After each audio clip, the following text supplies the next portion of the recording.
The following is a presentation of The Day.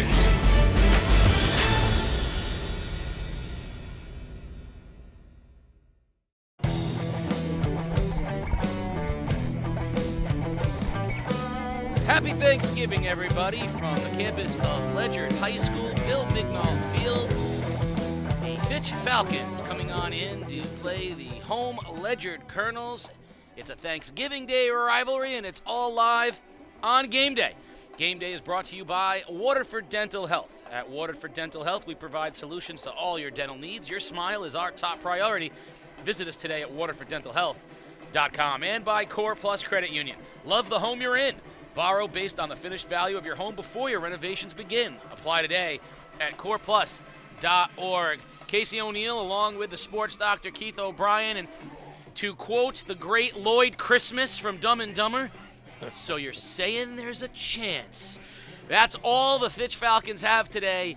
A sliver of a chance. You need an abacus and a constellation map to figure out what it is, but they got a chance. First thing they have to do is win today's game. They have to beat Ledyard, and then things have to fall for them to make the state playoffs, Casey. But what a tremendous story here.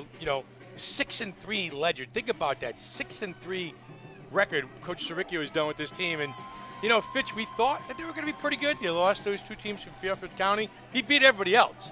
They've done their job, so let's see if they can sneak out a little turkey leg victory and roll the dice for the state playoffs. Squib kick by the Falcons. Capuzzo's kick goes out of bounds, and it'll be a Ledyard ball. And, looking at the Ledyard schedule, we talked after they rolled early against Griswold and Bacon Academy. We said who was going to be their signature win.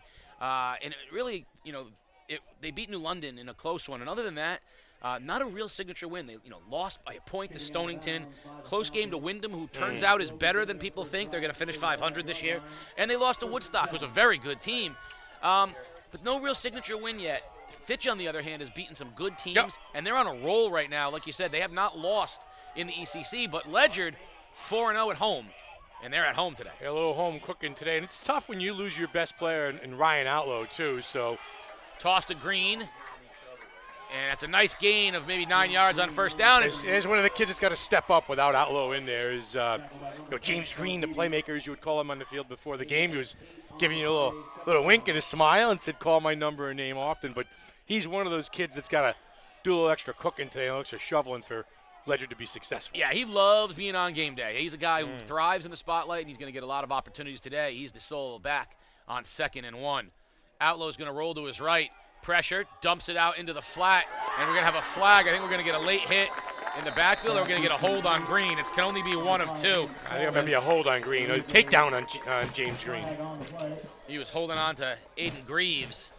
Falcons, love the Falcons uniforms today. The red on black. Steve out there. That is beautiful. Yeah. And easy to read, white letters. Yeah. That's really what I'm all about. And so they're going to back back the Colonels selfish, up. are you not? I am very selfish. You're going to back the Colonels up. Talk a little bit more about the Colonels. I talked with Mike Saricchio before the game, and I really think he's done a fabulous job here. I mean, this team was not expected to be competitive. They weren't very good a couple years ago. Right. And it was really the early trio of Green, Outlaw, and Outlaw. And then, of course, once Outlaw went down, Ryan Outlaw, who was on pace for 2,000 yards, by the way. Once he went down, they kind of had to figure things out. But here they are 6-3 with a chance to finish the year 7-3, which would be a remarkable year for them. But they're facing 2nd and very long. Outlaw, bubble screen, out it goes to Poulton, looking to break a tackle, and he can't do it.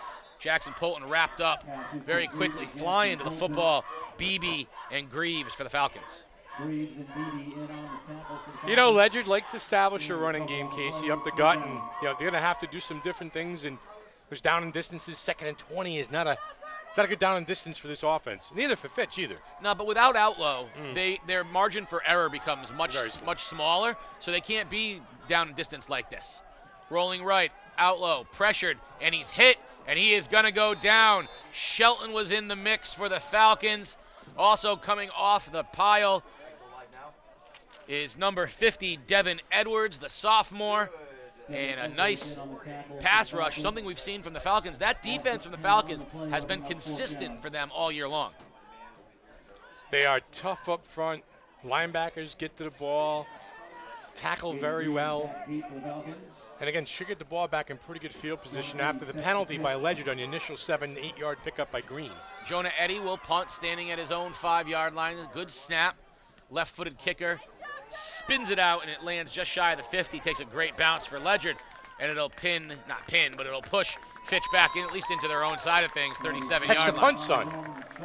Catch the punt. Catch the punt. Catch the punt. Yeah, we've made a big deal about it. Falcons will get the ball on offense. Yep. Their season has turned around since they moved Thomas Williams into that fullback spot and put Perry in as the permanent quarterback. Yeah, that combination of Williams and Perry is starting to click. It's starting to work. The offensive line is getting it. Again, it's 6 touchdowns between the two of them last time we saw them on game day. Against the East line. And they figured Beebe, who was the original quarterback, and Maddox on the wings.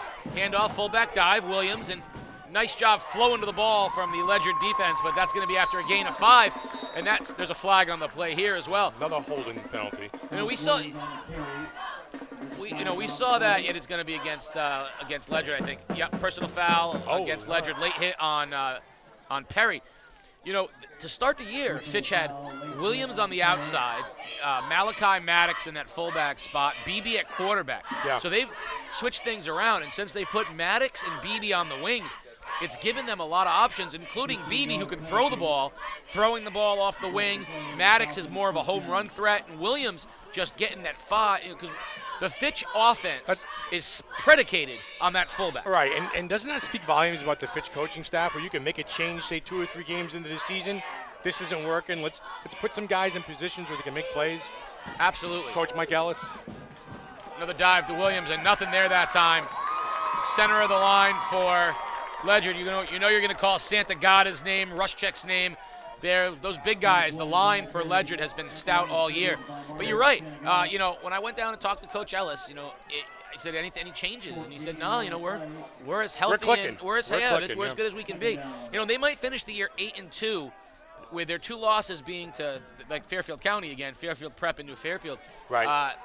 Regardless of whether they make the playoffs or not, that's a great season for the Falcons if they do finish 8-2.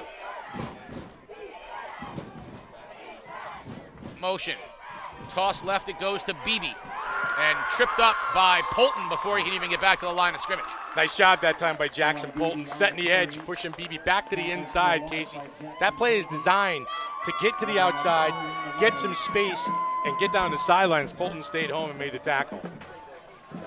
It's last time we saw Williams, too. He had 35 carries, 270 yards against Fitch. East Lyme. I'm sorry, against East Lyme. Fitch against East Lyme. I'm sorry, yeah. At Fitch High School. Has that workhorse mentality. He does. But this is a good matchup because the center of the line for Ledyard is their strength. Perry to throw. Pump fakes. Rolls right. He's going to keep it himself. Has some room. Cuts it back inside. He'll be close to the first down marker, but he's going to be a little shy. They're going to mark him down at the 34-yard line, so it's going to be 4th and 2, which means go time. Go time. Again, Poulton sticking himself out of the bottom of the pile, so side to side or straight at the gut, Jackson Poulton making some tackles out there. So 4th and 2 is where Fitch becomes very dangerous because Williams is good for 2 yards up the gut, so you got to defend that. That opens up the outside for a Maddox and Perry, who's so good with the ball. I would not be surprised to see Fitch put the ball in the air here. Handoff to Williams, and he's maybe with his second effort. He was hit immediately by number 57. Harris. Andrew Harris, our guy. Andrew Harris, but he bounced off of him, and they're going to say... I don't think he got it. I think he's shy. Yeah, Ledyard holds. Ledyard holds. So like I said, I wouldn't be surprised to see Fitch put the ball in the air. And they run it. They went with the bread and butter because you got to think Williams is going to be able to get 2 yards. But, Harris is a great tackler, physical guy, and one of the few guys who could probably go up against Williams head up and make the tackle. He met him in the hole. Yeah, he met him in the hole, stopped him. Yep, good stop. So Ledyard will have good field position at the 32-yard line. Out low under center. Hands off to Green, off tackle, and nothing there. Falcons rush to the football. Number 52, Sean Porter, whose name we're going to call all day long. Porter, along with Devin Edwards, the sophomore. But Porter and Shelton have been really the focals for opposing offenses, trying to figure out how to block those ends for the Falcons. 2nd and 10.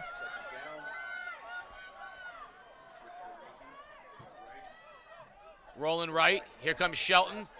Outlaw steps up, and he'll get back past the line of scrimmage to the 35-yard line. I'll tell you right now, you're going to get a offsides call or a false start call soon on Jacob Lenz down here at the bottom of the screen, the wide receiver for Ledyard. He and Poulton are leaving. They're leaving guys unblocked. Well, they're leaving before the snap. Yeah. Because they're trying to get out and get those blocks. So you're going to get a penalty called here if they're not careful.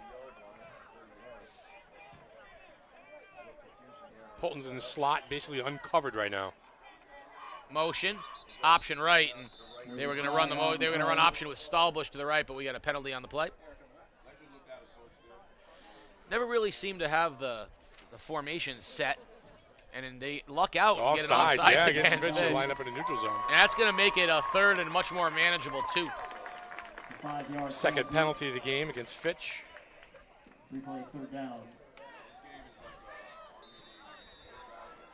Again, I like 3rd and 2 better than 3rd and 7 if I'm this Ledyard Colonel offense. I have my own theory about what Ledyard should do today. Since it's their last game of the year. I'd have James Green touch it 40 times. I'm serious. I put it in his hands almost every time. Toss. Stahlbush gets up to the line of scrimmage, and he's not going to get it. It's going to bring up 4th and short. Yeah, nice job that time by Maddox. Yeah, Malachi Maddox. Yeah, Malachi Maddox coming up and making the stop. And I would go for it here, too, if I was Ledyard, to be honest with you. What are you playing for? Nothing but pride, right? Oh, yeah. Day game and now they're going to punt. Okay. Holt should go for it. Maybe. Eddie will punt. Greaves will go back and stand his own 30. Fitch showing a little pressure. Backs off now. Eddie will punt unscathed. Greaves will field it at the 25-yard line, looking for a block. Cups up the middle of the field and will be brought down just shy of the 40-yard line. So Falcons will have about the same field position they had to start the first drive. Well, you talked about, 7 and 2 on the year. A couple things need to break right for Fitch to get to the state playoffs. Got to win this game first, and one of the schools that had to lose lost last night.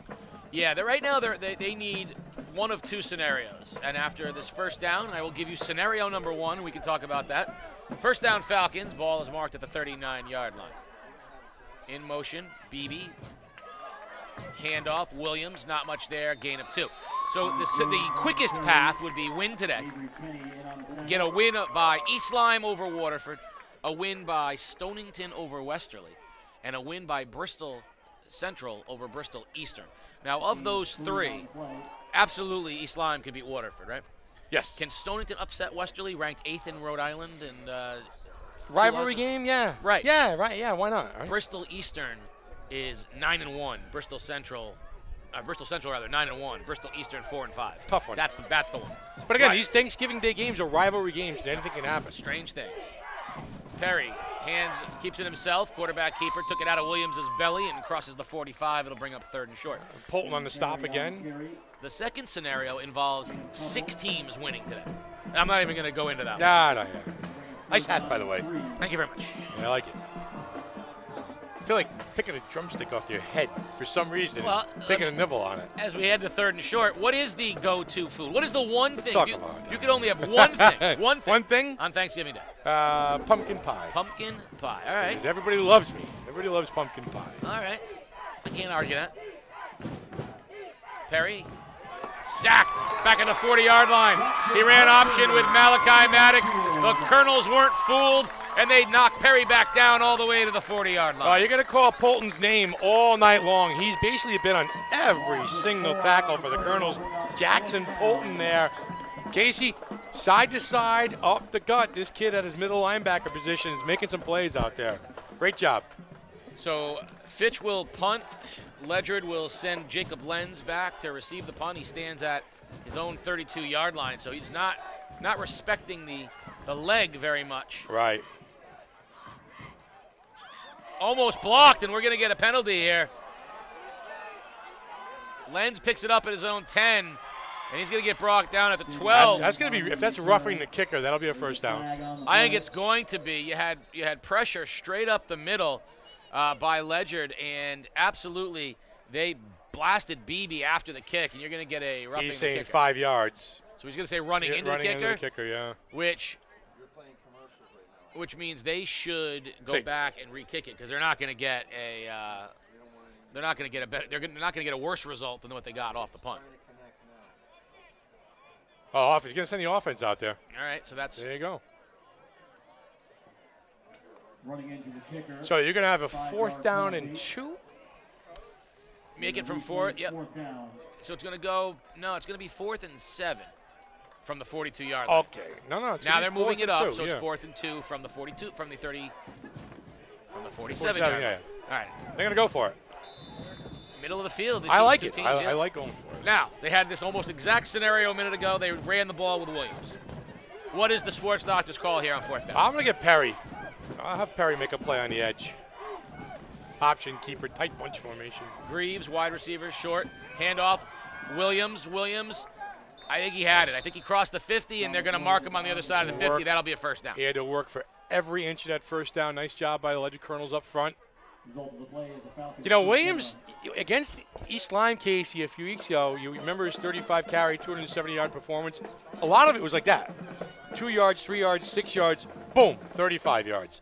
He basically only had 2 or 3 breakaway runs, but that's where he makes his bread and butter. Yeah. And then he pops one. You're right. I'm going to say this, though. He did not have a lot of 2-yard runs. In the first half, it was 8, runs. 7, you're right. 5, You're right. and then he popped them. That's right. Ledyard already doing a better job Right. in the early going, and we're going to get a jump here. So we're going to get a false start here against Fitch. That'll back them up and make it 1st and 15. While we have a break here, Peter Wappy, did you see who the NESCAC Defensive Player of the Year was? Our guy Nick Helbig. Nick Helbig, Fitch's own. Seems fitting today. At your team there. That Wesleyan Cardinals. That is correct. went to Wesleyan Wesleyan? University. Did you go to Wesleyan? I did. All Have right. I mentioned that before? Yeah, I went to twice. Perry, option, keeps it himself, spins, nothing there, and he's thrown to the ground. Marlon Santagata had him, and once he got him, he doesn't let go.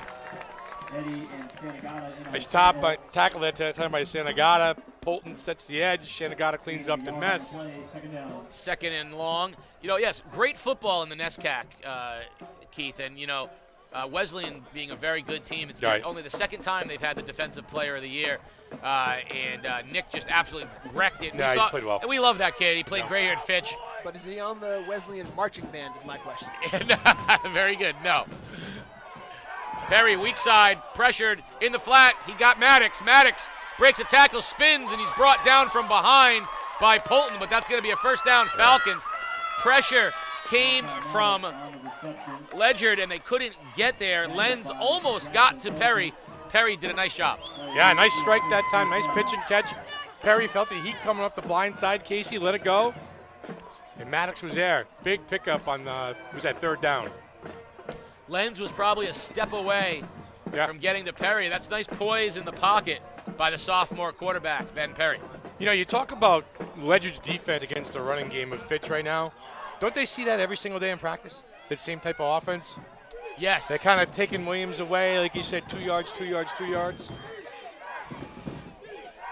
In motion, Maddox. Handoff Williams, and he's hit again. Poulton. Poulton. Yeah, he's so had it.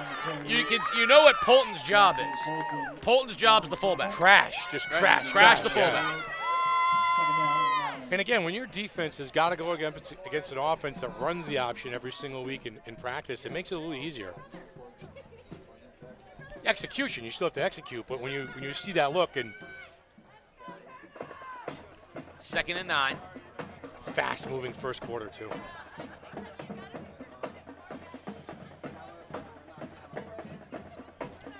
And we are at the end of quarter number 1. Scoreless here between the Colonels and the Falcons.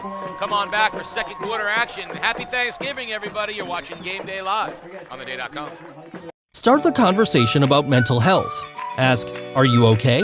Show you are listening by sitting alongside the person and by maintaining comfortable eye contact. Say, I've noticed that. Explain behavior changes you've noticed and express genuine concern. Ask, do you want to take a walk? Engaging in an activity together can be a great way to relieve nerves while talking. Ask, "How are you really?" Sometimes when someone says they're fine, they're not. Know the warning signs so you know when to offer extra support. To learn more, visit cracct.org.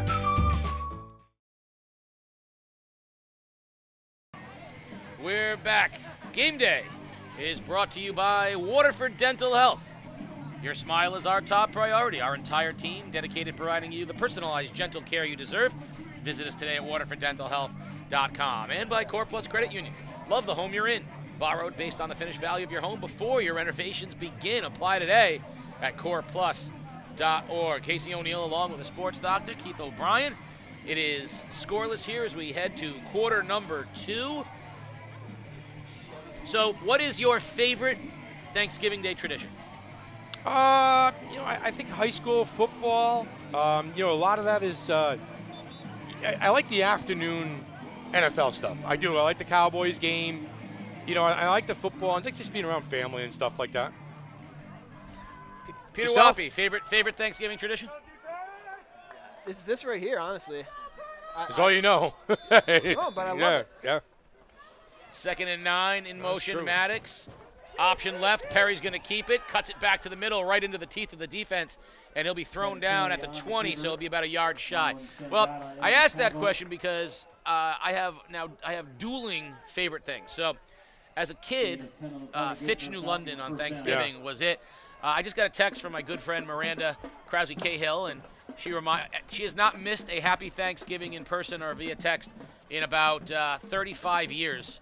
And she was from Fitch and I was from New London, and we used to see each other at the games. Now I'm broadcasting her kid, who was honorable mention volleyball for Fitch, making us feel old as we're going to get a false start here against Fitch. As we start to broadcast our own children, which is a weird thing in its own right, my tradition has switched. Now my wife and son and I, we host our family at Thanksgiving. Yeah. So that's become our new tradition. But I think high school football, much like you and Peter, has become such a staple of my growing up. Yeah, I wouldn't know what to do with myself if I wasn't at a football game on Thanksgiving. Yeah, my dad took me to my first game when I was like 12 years old. I went and saw Stonington and Westerly for many years, and then it was NFA in New London, and obviously the last 7 or 8 years were game day. Yeah, I mean, I was at New London Fitch, which was for me Thanksgiving Day for all those years. But even when we would broadcast, absorbing the rivalry of this game now or of Stonington and Westerly, like you said, anything can happen on Thanksgiving Day. Rivalry games are tricky, that's for sure. First down, handoff up the middle, and it is not much there. Green on the carry for the Colonels. Right now, neither team able to get anything going. Fitch really not able to move the football. Penalties hurting them more than anything else. Well, you talked about the playmaker in Green and try to get him 35 touches and try to get him to the edge. Let him make a play a little bit. Be tough sledding up front against that Fitch defense. Bubble screens, seam routes, wheels. Get him involved in some stuff. Throw the ball. Out low, option. Keeps it himself, and nice pursuit on the play by Skylar Noland, and nothing there. East Lyme 3-0 over Waterford. Westerly 7-0 over Stonington. Local scoreboard. Working on some more scores. So one good, one bad for Fitch. Yeah. They need a lot of help today to the Falcons. But like you said, it starts with a win. Starts with a win here, and right now it's 0-0. That is right. Outlow has 4 wide receivers, Green in the backfield. Toss left to Green. Gets a nice block and gets into the second level, out to the 25-yard line. And again, Third and short. Fourth and short. And again, I'm gonna go for it here. I got nothing to lose. Yeah, come right up to the football. Yeah. Right up to the football. I'm gonna let the quarterback make a play too. I'm gonna have him make a keeper. And Outlow's doing it himself right now. Hard count, keeps it himself, and we're going to get a flag. A false start. If that's a false start, does Fitch have the option of refusing that?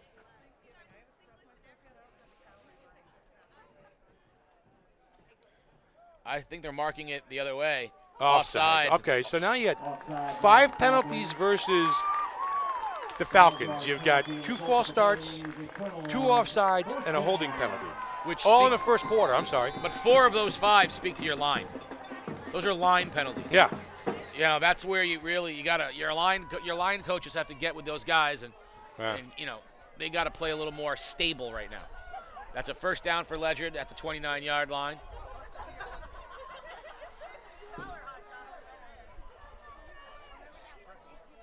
Handoff to Green up the middle, breaks a tackle, tough running by James Green, 8 yards entirely on his own.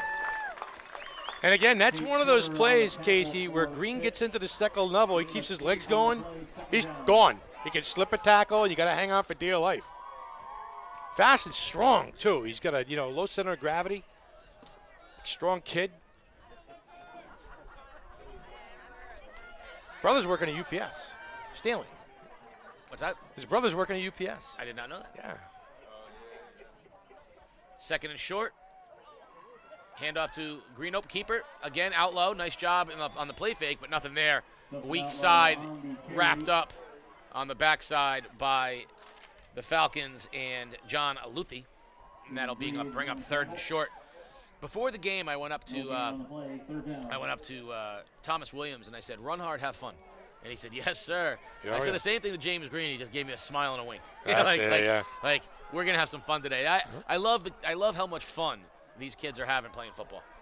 Third and short. Outlaw, and we're gonna get another. I think we're gonna get another false start. Flag on the play. Really just sloppy. It would be the 7th penalty of the first half. Yeah, too many. Yep, false start, too many. Second penalty against Ledyard, 5 against Fitch.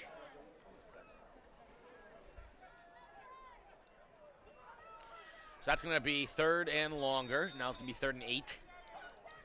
Changes things dramatically for Ledyard. I don't know that they would throw the ball, but now would be the time. And I do think you can't be one-dimensional. I mean, even Perry puts the ball in the air a few times. You got to show them you're willing to throw the ball. Outlaw rolls, pressured, weak side, steps up, has some space, and oh, what a tackle made there. That saved it. If it wasn't for Ethan Sisson, that thing would have gone a long way. Outlaw had space, and Sisson got him by the shoes. Yep. Outlaw trying to take matters in his own hands. Casey, the pass pattern broke down. Reversed his field. Sisson made the stop. Lot of green grass in front of Outlaw. That was a cut back to the weak side, and there was nothing on that side of the field. Senior Sisson. Now Greaves will go back to return the punt from Eddie, and Greaves will stand at his own 40-yard line. Eddie's had a couple of good punts thus far. Left-footed, gets a high in the air. Greaves is going to let it bounce, and James Green of the Colonels will down it at the 40-yard line, and Fitch will take over on downs. Fitch will take over 1st and 10. While we have this timeout, we should let you know that this timeout is brought to you by CRAC, bringing the light to mental health through opening doors and opening minds. Learn more at cracct.com. Wasn't the, speaking about football and stuff like that, wasn't the Leon Lett Ice Bowl game, was that Dallas Cowboys on Thanksgiving Day? Yeah, when he ran it back and BB caught him at the goal line. First down. And we're going to get a jump by Fitch. I think it was offensive Fitch. line. Yeah. False start on the Falcons. Yeah. Cal Muse, the senior lineman, just jumped, and too many penalties. You'd think these teams hadn't played football in a while. 8th penalty in the first quarter and a half combined. You know what NFL game was 10 years ago yesterday? The Jerome Bettis game? It was the butt fumble. Butt fumble. Pitch out right. Maddox has some space and wrestled down at the edge and knocked out of bounds. Finally, shy of the first down, but great run by Malachi Maddox. Tough and quick to the outside. That would be Mark Sanchez. Yeah. In the butt fumble. You know, Fitch, unlike the Ledyard offense right now, Fitch is showing you the ability to get to the edge. They've shown you a pass play here or there with Perry. So, again, like you said, you talk about you just got to have the threat of making a big play. And I know the score is 0-0 right now, but you feel like Fitch has a little more in their pocket as far as the offensive playbook goes. Get Maddox to the edge. Perry can make a throw. Where Ledyard, if it's not run up the middle and pick up 5 yards and a Fitch penalty, they really haven't done too much on the offensive end. Yeah, and I think part of that is if you look at who has touched the ball for Fitch, starting at the top. So yeah, the quarterback can make plays with his legs. Right. You've got Williams, who you have to key on every play. Yep. And then you've got Maddox on the wing, who's also a playmaker. And then on top of it, Perry has shown that he can throw the football. Yeah. On the other side of things, while you have to key on James Green, they haven't shown the wing play or the ability to throw the ball that Fitch has shown. Yeah. So they're a little easier to defend. And a couple times that Outlaw has dropped back to throw, they can't protect him. He's been running for his dear life. He's been reversed in his field. He's been sacked. So line play is a bit of an issue on the offensive end right now for the Colonels. Well, Porter and Shelton, the two outside ends for Fitch, have been unblockable pretty much all year long. Shelton can wreck games, and Porter is right there, right behind him. So every time you throw, you know you're going to get heat from the ends of Fitch.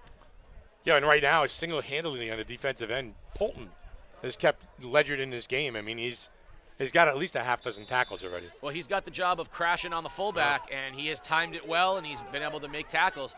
Second and short here for the Falcons. Beebe will go in motion. Now Maddox instead. Handoff Williams on the fullback dive, and nothing there. Santa got him. It's going to bring up got third him all short. right, yeah. Big kid taking up a lot of space, sheds a blocker, and good sound tackling up front. So the junior voice of game day as a freshman offensive lineman at Bacon Academy has had to block Santagata and has had to block the kid on Woodstock Academy, has had to block Johnny Burns Jr. at New London. And I asked him, and he said Santagata, he's a tough kid. That's a big guy. The Woodstock kid's the biggest human being on the planet. Couple bruises on his arms for take-home souvenirs. Oh, yeah. Another penalty, another false start. The ECC's got some good size linemen this year. We don't always, you look at Fitch, and there's not always a lot of size, but there's some big ones this year. If Coach Mike Ellis had any hair left on his head, he'd be pulling it out right now. That is four false start penalties by the offense. Yeah. Fitch, Ledyard really hasn't been able to mount anything. Fitch just hasn't been able to sustain anything because they can't run enough plays consistently. There seems to be penalty after penalty. Yeah, you go from 3rd and 2 to a 3rd and 7, and it's for a team that doesn't throw the ball. It's a huge Casey, I think they had 2 penalties against East Lyme when we saw them 2 weeks ago. Yeah. Perry, pressured by Poulton, steps up, and he's going to be. And it's going to be at very least, it's going to be a intentional grounding penalty. But was it a forward pass? That's the question. It was very close to being a lateral. At the very least, it's going to be a intentional grounding. The pressure came by Poulton, who did a great job knocking his blocker back into Perry, and then Lenz on the weak side followed it up. I think they're saying it might have been a lateral. So intentional grounding. Yeah. And they're going to decline the penalty. It's going to bring up 4th down. So I think it was both. Where they're marking but why? the ball, Intentional grounding is down in distance, is it not? But where they're marking the ball is showing me. It's going to be 4th down. Yeah, it's going to be 4th down. That's why they declined the penalty. Where they're marking the ball is showing me that it was a lateral that went out of bounds there. Okay. So by declining the penalty, it's 4th down there. Gotcha. If they accepted the penalty, it would have still been there, but it would have been 3rd down. No, down in distance. In high school too? I believe so. Where's Mike tomorrow? All right, we're going to get Beebe to punt. That's what we do know. We do know Beebe's punting on 4th and 40. Line drive, punt. Green's going to catch it at the 35, and he'll cross midfield. He's wrapped up by Greaves. So Ledyard will have good field position just inside Falcon territory. Plainfield 7, Griswold 6, NFA 7. The Whalers nothing. East Lyme 11, Waterford nothing. Wesley still up 7-0 over the Bears. What was the Killingly score? Nothing yet? Nothing yet. To me, Woodstock has been the second best team in the league after Killingly, along with Fitch. That's a score I'm interested in seeing, because Killingly is the class of the league. Keeper himself, and nice pursuit to the football. Falcons, number 9, Calvin Kilgore, and number 52, Sean Porter, were there. And you know, when you fake it to Green and opens the outside up and you still can't get to the edge, that's good pursuit by the Falcons. Kilgore, a senior there, number 9 on the outside. Free safety, sneaks up to the middle linebacker position on the run. And we hand off to Green. He's going to gain 2. It'll bring up 3rd and 5. You know, I keep saying, too, that this Ledyard offense is going to have to show some sort of versatility, but the score is 0-0. Yes. You know, the score is, and we're almost at halftime. Yeah, it's moving, huh? It is moving. Even with all these penalties, it's moving. Yeah. Nice crowd here today, too. Nice crowd. 3rd and 5. Toss right to Green. Has some space. Breaks a tackle, and he'll have the first down. Brought down by Greaves, but not until he crosses the 40, and that'll be a first down Ledyard. Nice job by Streckfus and Poulton blocking on the edge. Wide receivers, Casey. Moving guys downfield. Green gets to the edge, gets the score. Injured Colonel on the field at the moment. Thomas Williams, nagging injuries to hip and knee. He'll keep playing, but he's a little beat up right now. That's from Mike Tomorrow. Nagging injuries to hip and knee. All right. Is that kind of like Dustin Hoffman, a Rain Man, bumped and bruised and twisted my neck? Remember that? We used to write the stuff down on the pad. I do. Thanks, Mike. And we got hustling off the field is Eddie for Ledyard, and that is not an injury they want, because not only is he a two-way player, he's also their punter, so they're going to examine him on the sidelines.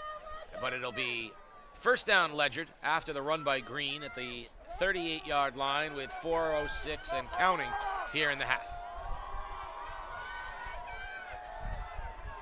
Single wing for the Colonels.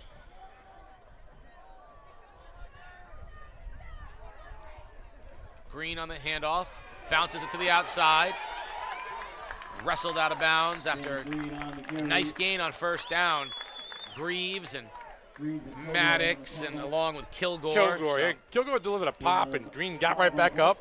Give a little pat on the helmet. James Green is not. He's not. He's not frail. No, he's not small. He's a strong kid. Back in the passing league, interviewed him, and I said, "How Benny? You're only a junior. It feels like you've been here for 20 years." Yeah. He said, "That was my brother." And I was like, "No, it's been you." Second and short, option, pitch out, Streckfus, and Streckfus will. Nice job on the edge again by Kilgore, and Santora coming up off the edge. Greg Santora, senior laden Fitch Falcon team on defense. We'll bring up 3rd and 4.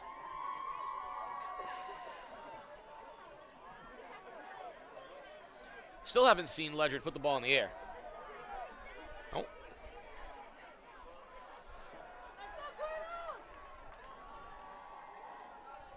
Dive to Green, hit on contact and spun away. Big number 57 on the stop right there for Fitch. Luthi got him first, and he spun off of Luthi. Luthi hit him as soon as he touched the ball, and Green kind of spun towards the marker. So it's going to be 4th and 1. So clearly they'll go for it. Casey, I was shooting a feature at Ledyard and standing on the practice field at about the free safety position, and I picked up the camera, said to the coach, "Warn me if the ball's coming this way." He laughed at me. He goes, "We don't pass." 4th down, hand off to Green, has a first down, bounces it to the outside, to the hash mark, down to the 15-yard line. First down, Colonels, James Green. Well, you wanted your 35 touches from Green. You might be getting that this morning. James Green again breaks a tackle at the line of scrimmage, picks up a good 12 yards going up the gut. And they wanted to go no huddle, and we're going to get a timeout Yeah, by the Falcons. Talk about it. So we have a timeout on the field, and this timeout is brought to you by CRAC, bringing the light to mental health through opening doors and opening minds. Learn more at cracct.com. Casey O'Neill and the sports Dr. Keith O'Brien live. Bill Mignault Field on the campus of Ledyard High School. We're scoreless with about 2:50 remaining here in the first half. Happy Thanksgiving, everybody. Now would be a good time. Today's a holiday. Yeah. Talk a little bit about the Holiday Classic on December 20th. At Mohegan Sun Arena, we are excited about this, the day and game day.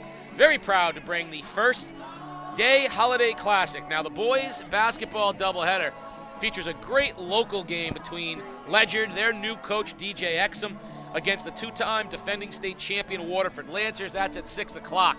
And then, ironically, that Bristol Central team, because their football team matters today for Fitch, but Bristol Central has Donovan Klingon, preseason player of the year. He's committed to UConn.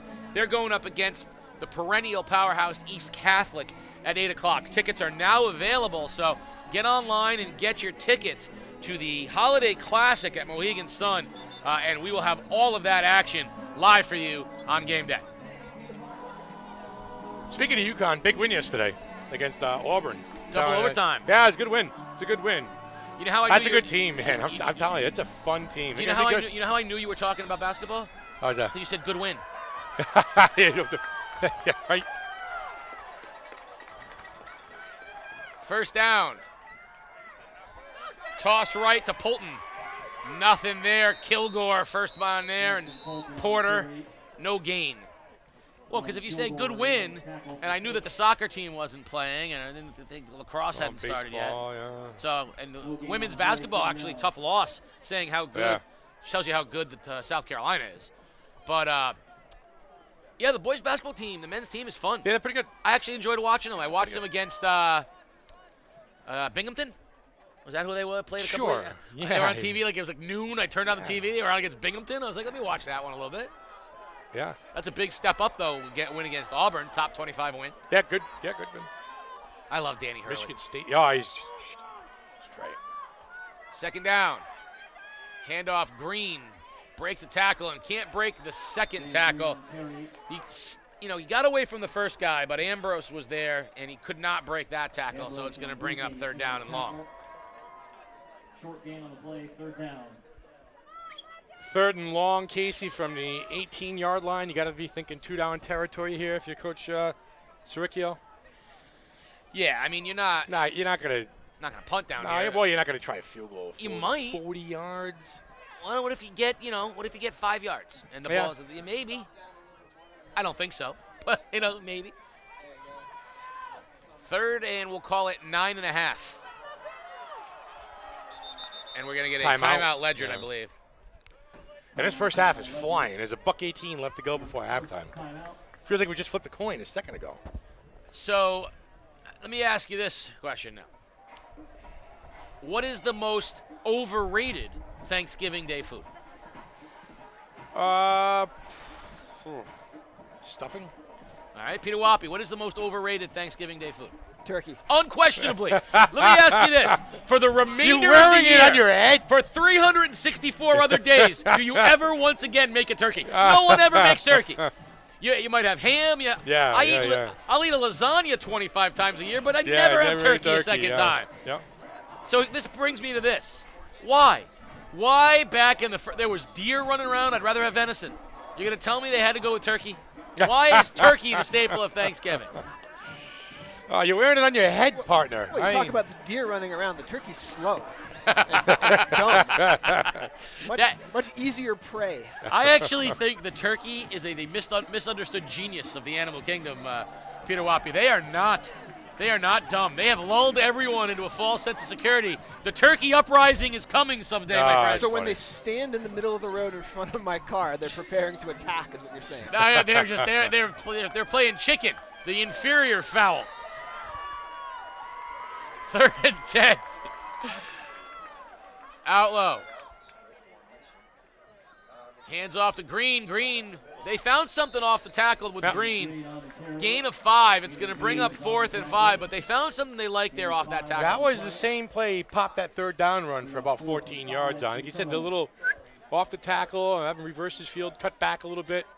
And I don't see why you don't go for it here if you're Ledyard. You're under a minute left to go in the first half. Let's try and run it down and call timeout, and that's what you're going to do. They got a senior center, and they got a sophomore playing guard. But they like that. They like to play between the center and the guard. As soon as the hand goes up, they'll call timeout. 40 seconds and counting.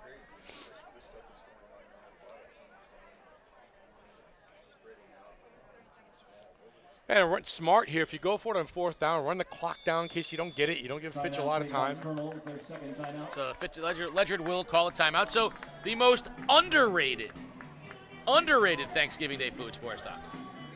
Cranberry sauce, maybe? Listen, I have to say, cranberry sauce often overlooked. Now, do you prefer the whole cranberries or essentially the glorified gelatinous mass? Yeah. Okay.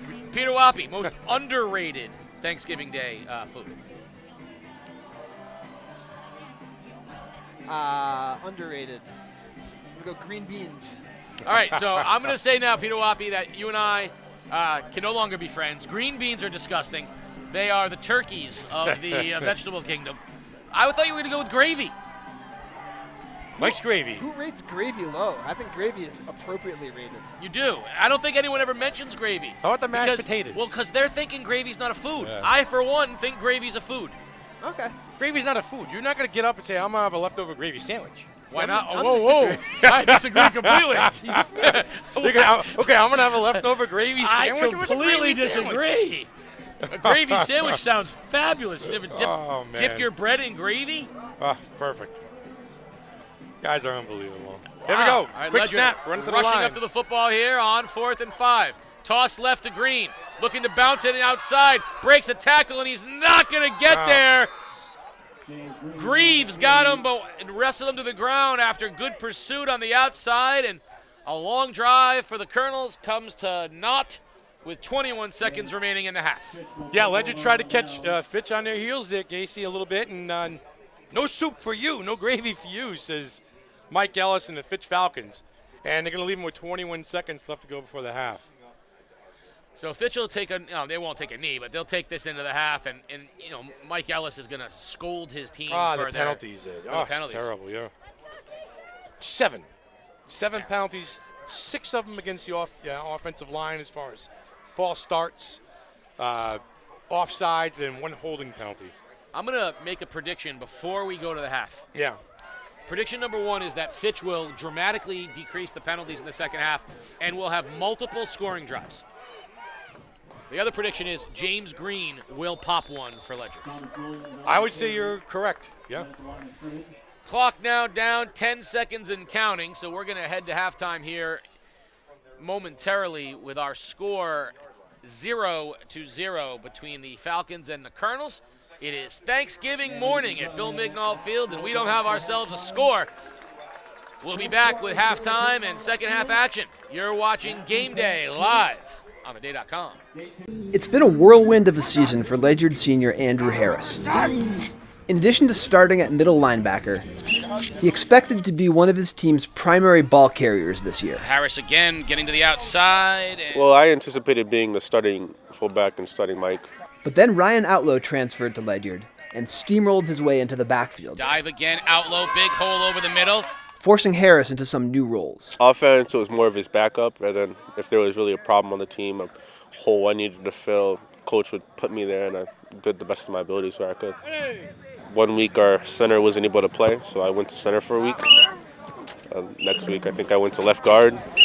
He started last week's game on the offensive line and was on the field wearing number 57 when Outlow went down with an ankle injury. Outlow's beat up. He's beat up.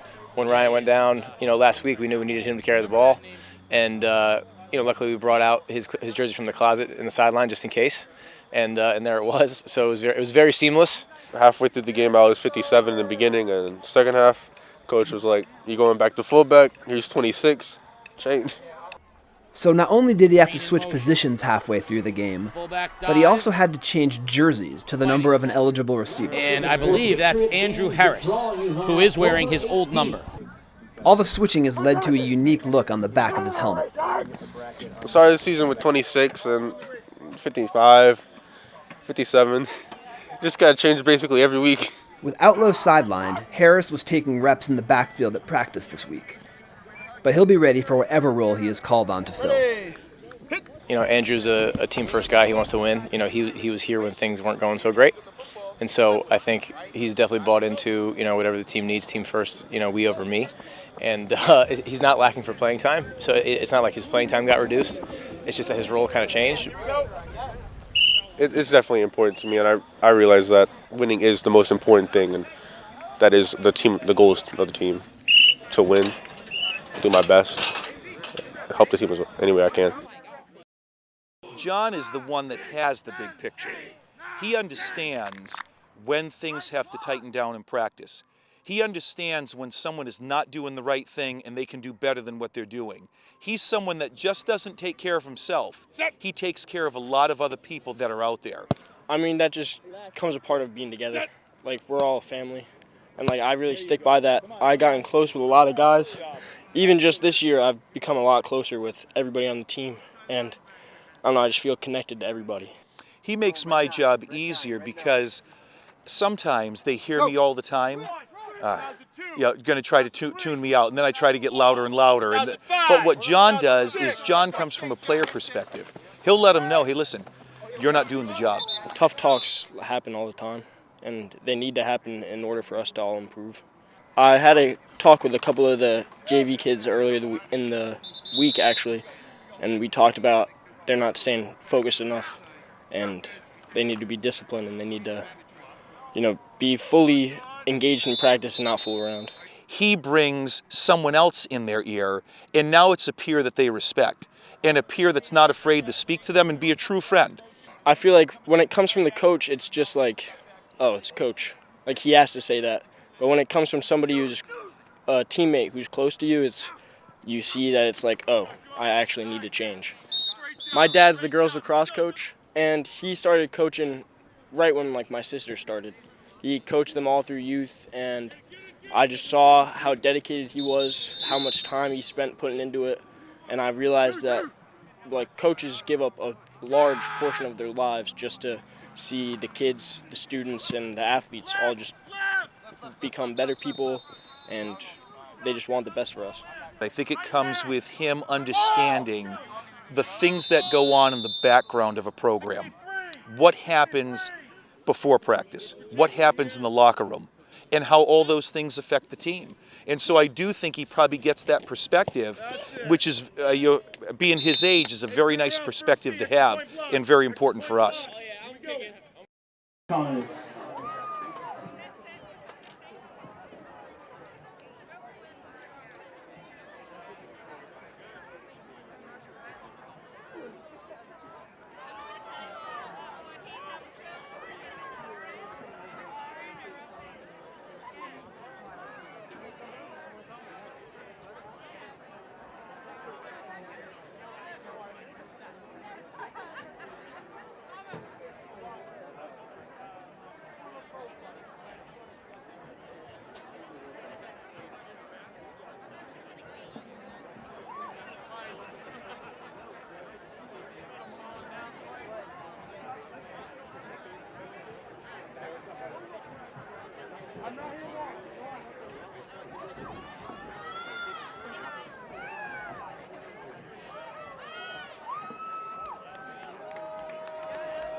nation saw evil, the very worst of human nature. And we responded with the best of America. None of us will ever forget this day. Yet we go forward to defend freedom and all that is good and just in our world.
Ladies and high school, your Ledyard High School marching band.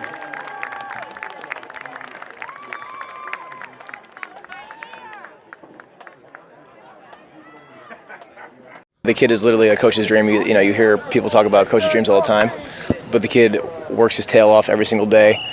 He's the first one in, he's the last one out. He helps clean up, he helps set up, never says a word, the most coachable kid that you'll find, and he plays 1,000 miles per hour every rep. And so, when you talk about a kid who, embodies what we're trying to build here as far as fast, physical, and aggressive with 100% attitude and effort every day is Jackson Poulton. So I was born in Florida, Jacksonville, Florida, but my dad's in the military, so I've been moving around quite a bit. So I moved here from Washington State in 6th grade. I heard about him as soon as I got the job. People obviously talked to me about the players on the team who were impact guys.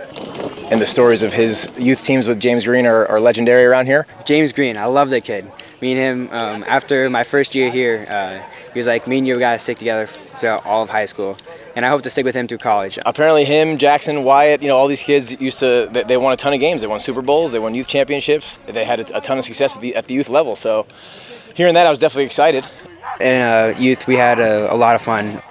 I had a lot of fun playing there, and we had a great chemistry back then, and we are just kind of carrying the chemistry into high school. All those kids who came through the Ledyard Youth Program are very similar to Jackson. So yeah, everything we heard about the youth teams is coming to fruition now, which is awesome. I love Mike. He's a great coach. He's always helped me personally through, because I started as a quarterback and I transitioned to a running back this year. I would think there's a little bit of ego that comes with being the quarterback.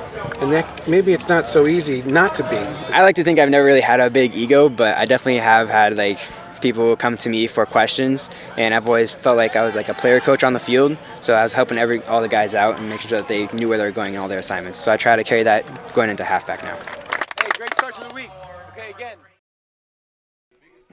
The sports doctor Keith O'Brien, along with Casey O'Neill, back here at Ledyard High School. The Fitch Falcons have things in place that need to happen in order for them to make the state playoffs. East Lyme doing their job, up 14-0 over Waterford. Stonington trails Wesley 14-7. Central and Bristol Eastern tied at 8. First thing they have to do is win here today. It is 0-0.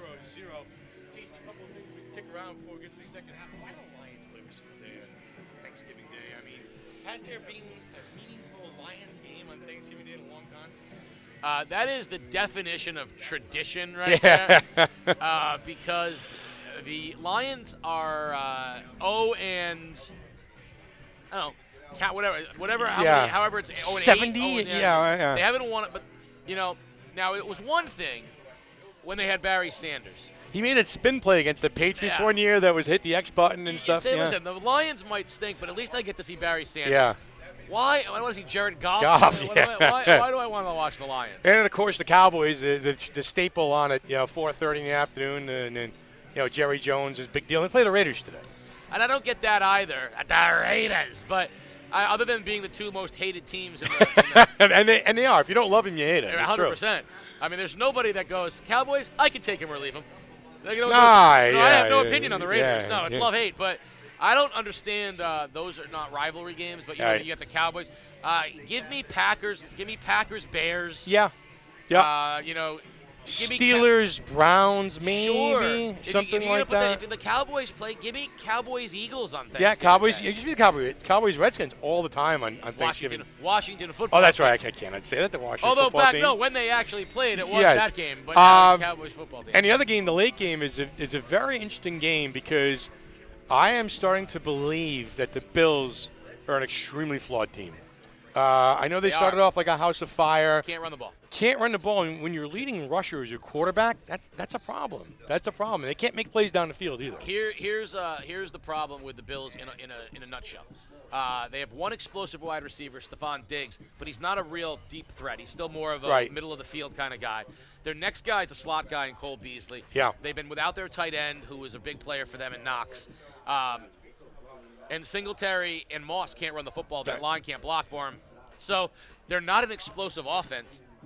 And that's made Josh Allen have to make more plays. And Josh, too much pressure on Josh? Yeah, because we watched Josh Allen. They said they wanted him to be a game manager.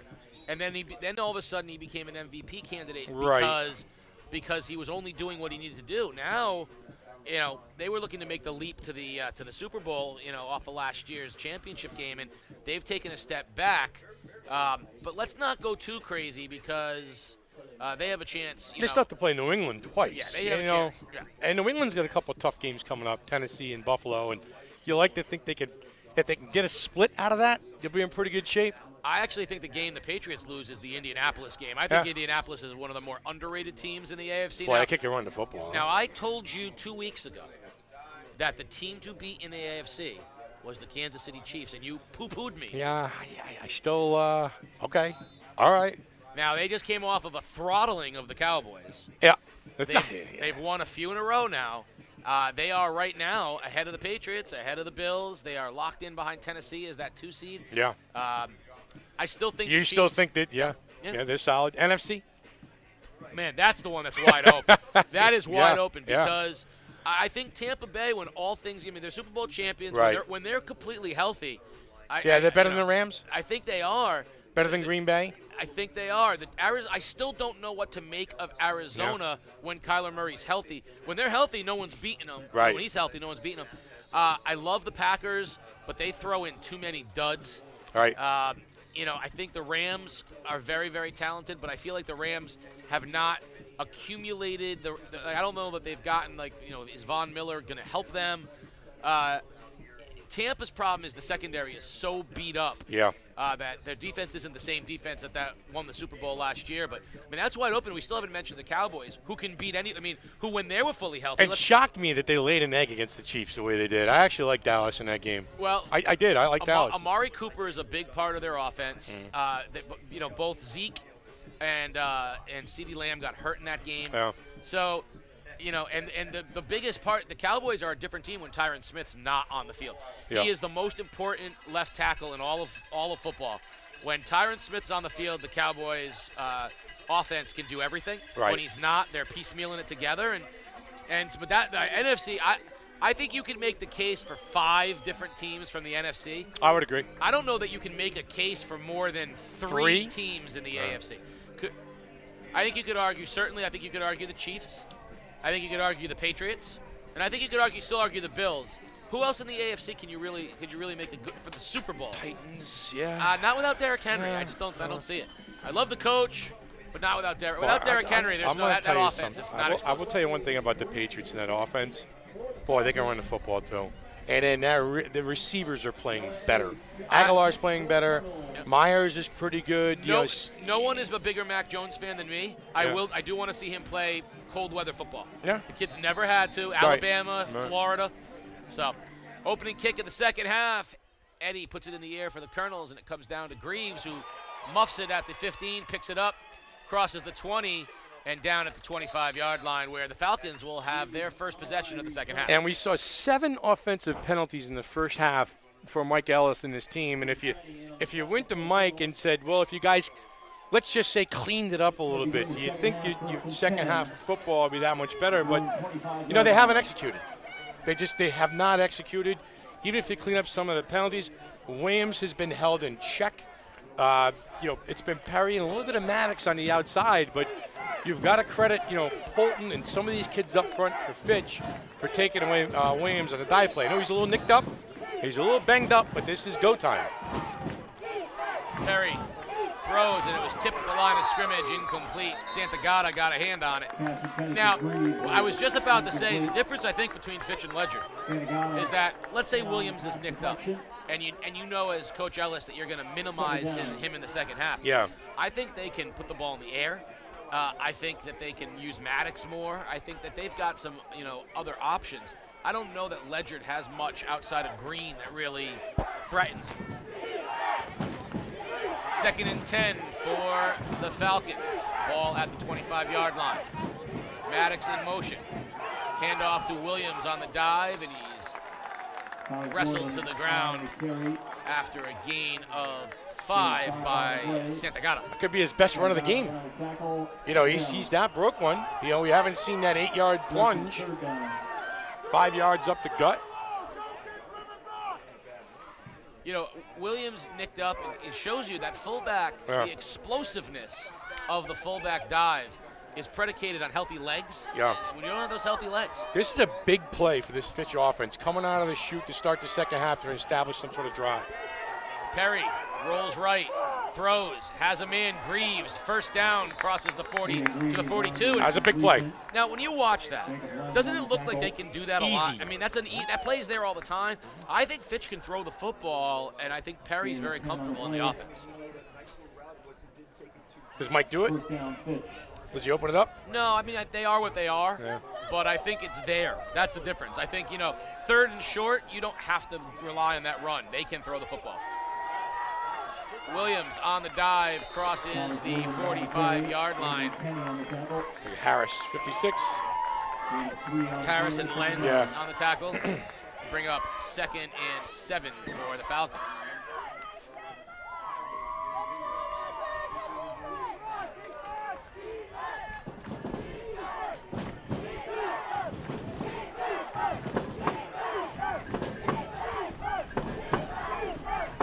All right, let's see what the Falcons dial up. 2nd and 7 from the 46. In motion, Maddox. Perry runs option, pitches to Maddox. It's behind him, ball's on the turf. And Ledyard has recovered it in Falcon territory. Well, we talked about the big drive that came out to start the second half. Fitch got a first down and then coughed it up. That time Perry made a bad choice. Threw it behind Maddox on the pitch, Casey, and Ledyard takes over 1st and 10 from the Falcon 47-yard line. I think the choice was good. The execution was poor.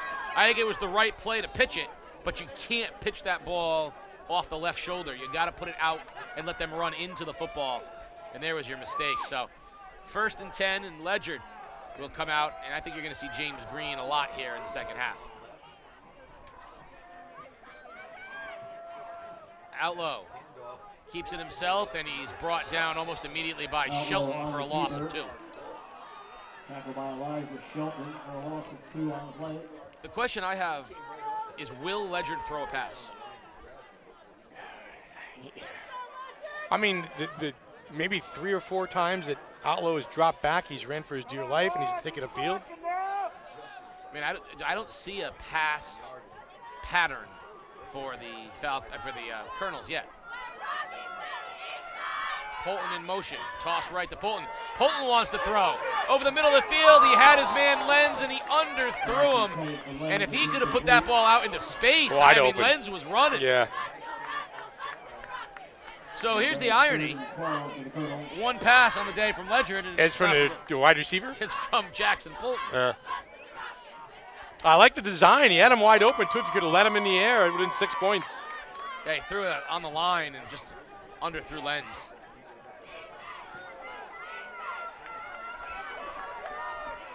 Third and long.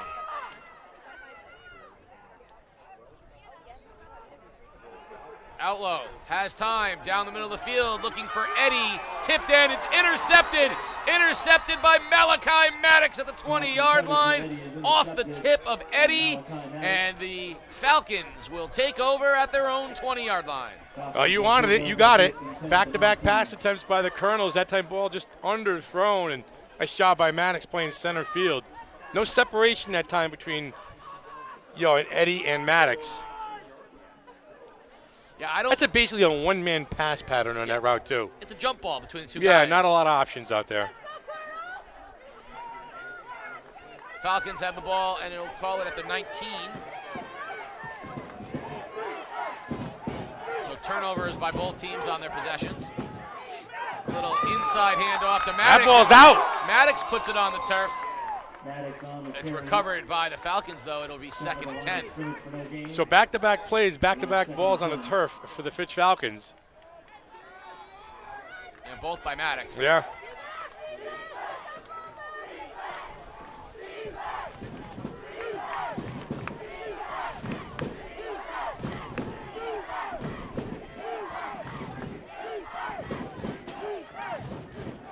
Fitch's inability to execute their offense today is extremely alarming to me, surprising to me. Toss to Maddox. Maddox breaks the tackle of Eddie and heads all the way to the 30-yard line. He'll have a first down. That's a strong run by Malachi Maddox. Yeah, on the edge. Good job finishing the run.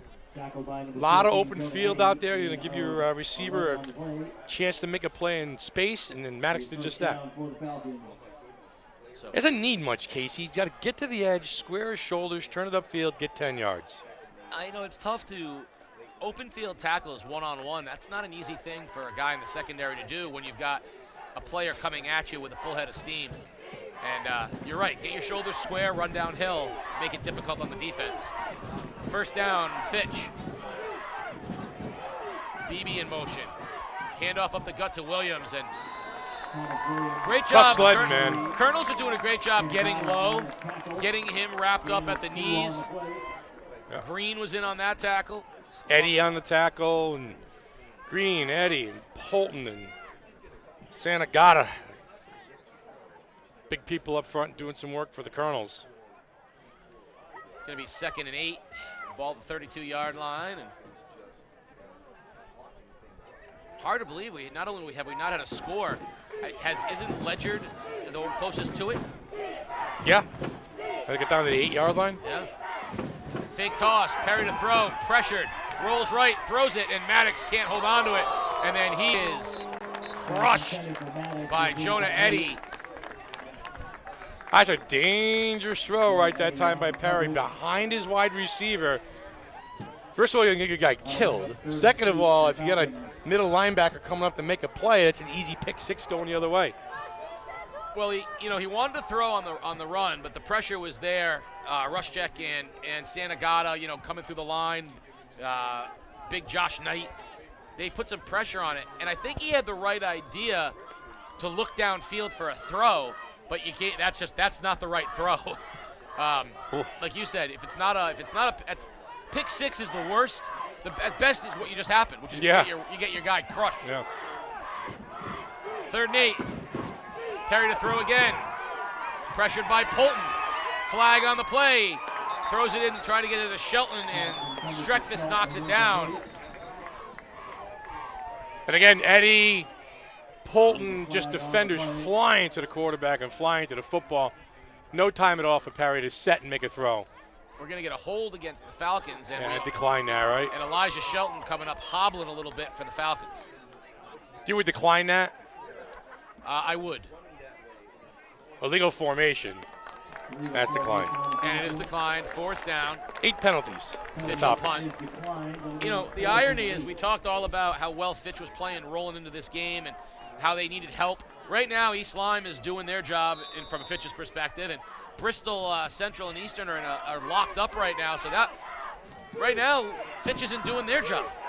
Fitch has to win this game, and they're not showing any indications. Yeah. Beebe with a bit of a shank off the side of his foot, goes out of bounds. It's going to be maybe to the 50-yard line. Bristol Eastern down 16-8 to Bristol Central. So there it is. What is the Westerly score?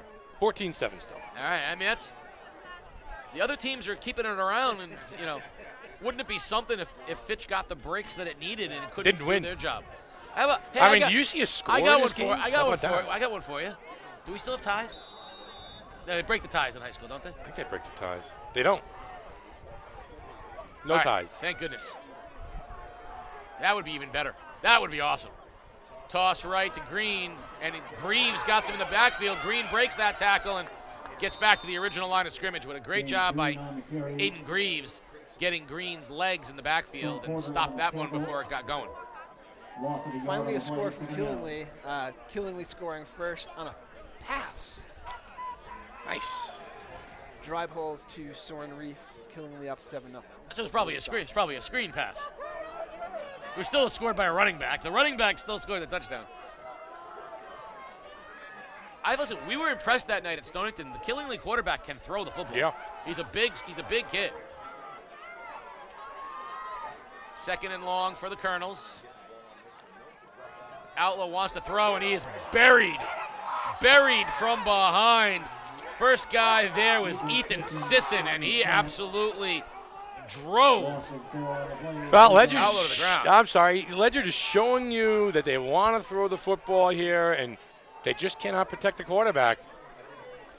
Well, if Sisson's going to get pressure from that nose tackle position, It's going to be tough. with Shelton and Porter on the other side of him, I mean, that's just, and Luthi as well. That's a, that defensive line is going to pressure you every single play. So now you got 3rd and 14 back into their own side of things for the Colonels. Handoff is faked. Outlow keeps it himself, eludes one tackler, and then pushed out of bounds by Kilgore. It's going to bring up 4th and long, and I think you're going to see Eddie come on and punt this one away. Trying to pin Fitch deep. Under 6 to go here in the 3rd quarter. This could be one of the fastest moving high school games in the history of the ECC. Until we get into 7 overtimes.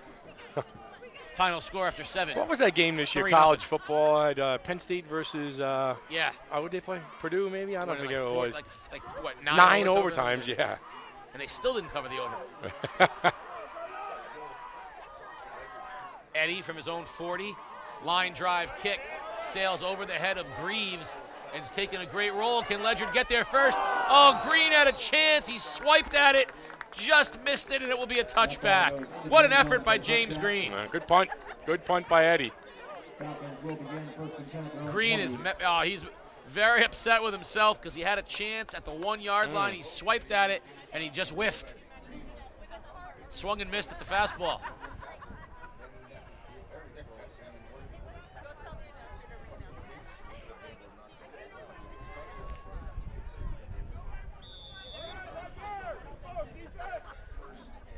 First and 10 for the Falcons at their own 20-yard line. 5:29 remaining here in period number 3.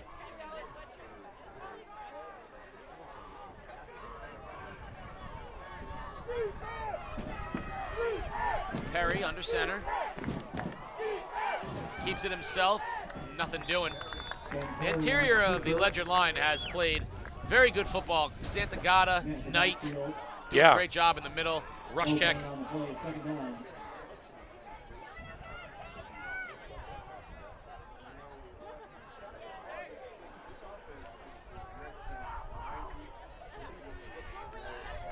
Second and 10 at the 20, under 5 minutes by the time Fitch comes up to this one.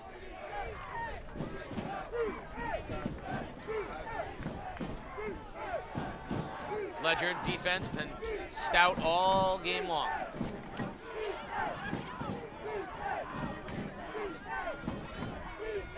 Handoff up the middle to Williams and breaks the tackle of Eddie, and that's a tough run. Thomas Williams gets 7. Healthy run that time by Williams. Stick your head down and shed that first tackler and pick up 7. 3rd and 3, and huge play here for the Falcons on 3rd and short. You know, Casey, I'm not too sure how many times Fitch has ran a play from the Ledyard half of the field, too. It does seem like they've been going upstream. Yeah, every time. Yeah, Ledyard had that one drive deep, but it just seems like midfield. Fitch has been playing on this side of the 50-yard line. Midfield's the best they've got. Yeah. Toss right, Maddox has a first down on the edge and ridden out of bounds at the 35-yard line. But first down, Falcons, Malachi Maddox will move the chains. Yeah. But I would be shocked if Fitch had over 100 yards total offense today. I don't think close so. to it? I don't think right so. Around there? It's funny because they still look like they're moving the football, but they haven't really moved the football. Right. They're moving the football down from the 20 to the 40 and they're 45, and that's about it. The penalties have hurt them. 8 penalties all on the offensive side. False starts. Breeze is picking up, but they do have the wind. If you look at the flag, it's whipping pretty strong now. Fake toss to Maddox. Perry wants to throw. Ball stripped, and it's going to be recovered by the Falcons. A lucky break for Fitch. They'll actually get a forward play as Kevin St. Phil Ravix was able to fall on it. It's going to be a gain of 5. Yeah. 3rd time today the ball's been on the turf for the Falcons. They recover 2 out of the 3. Yeah, Perry was pressured again, stepped up, and he wanted to throw the football. It was stripped, and I mean, what a break for Fitch to not only recover the fumble, but recover it for a 5-yard gain.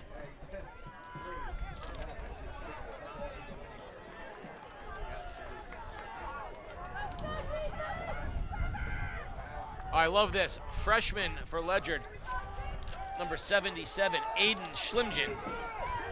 He's a freshman in the game. Handoff. Williams breaks a tackle, heads to the outside, crosses the 50, crosses the 40, running with Green, crosses the 30, out of bounds. Biggest play of the day for both Fitch and Thomas Williams, and they're in the best field position they've had all day, 26-yard line. Yeah, it's that pop play we talked about. Keep pounding the line of scrimmage. Williams showing you the speed. Nice job by Green tackling him, but you're just sitting there and waiting. We talked about it. When are one of these kids going to pop one? Whether it be Williams or Green? Well, Green's one up on Williams. I'm sorry, Williams is one up on Green right now. Big play right there for the Falcons. He didn't look too hobbled heading to the outside. Showed good speed running with Green. Give it to him again up the middle, and he'll break a tackle and get about 4 on first down. Well, Mike Ellis's MO is challenging his offensive line. We've got to be physical up front. We've got to make plays up front. So far, Ledyard has been up to the task. They've been crashing with, with Poulton and with Eddie and some of these other guys on the outside for the linebacker position. But, let's just see if that Fitch offensive line is going to take control here down the stretch of this game. Second and 8. Perry to throw. Has time. Has a man. Looking for Greaves in the end zone. Incomplete, but a pass interference call will go against Streckfuss in the end zone. Perry put that ball in perfect position. Greaves was there, and Streckfuss did all he could, and that'll move it 15 yards closer to the end zone for the Falcons. Pass interference on the Colonels. 15-yard penalty. So that'll be a first down. And the ball was at the 24, so it'll be at the 9-yard line when this is all said and done.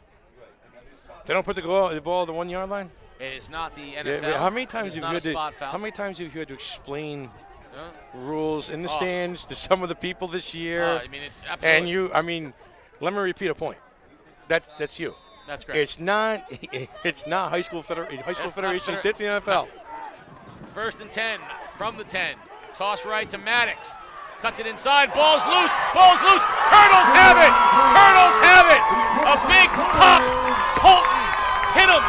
And the Falcons have turned it over. Ledyard will have the football. That's the 4th time the ball's been on the turf today. 3 by Maddox, 2 recovered fumbles by the Colonels. And what a big break this defense comes up with here for Ledyard. Ledyard will have it at their own 13-yard line. So by taking the penalty, so Streckfuss did what you're supposed to do, right? Which is, interfere, because you're only going to make it 15 yards. Yeah. So instead of the 1, like you say, they have it at the 10, and there you go. This game might be destined to be scoreless. There's no scoreless. You got overtime. Handoff, Green, nothing there. Center of the Falcons line, Sisson, who's played a great game from his nose position on the tackle. One thing that I don't like about Thanksgiving tradition is as I get older, it gets colder every Thanksgiving. I'm surprised Mike DeMauro is still on the sidelines. It's below 50. It's actually a beautiful day. It's actually a beautiful fall day. And yeah, I feel like it's 8 degrees right now. I'm shivering here. And I have a turkey in my head, and it's not doing me any help. Second and 9. As we come toward the end of the third period, a minute and a half remaining.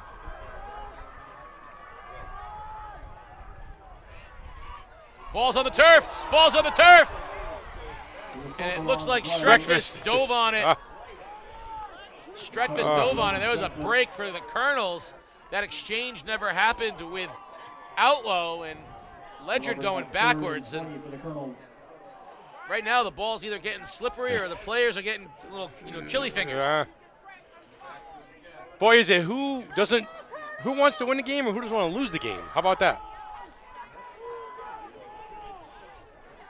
3rd and 20 from their own 4-yard line. Fitch is going to get the ball in great field position if they just hold on here. Well, they'll be kicking into the wind, too, if the kick is, before the end of the third quarter. Toss to Green. And not much there. Good gain. Will get him out to about the 10-yard line.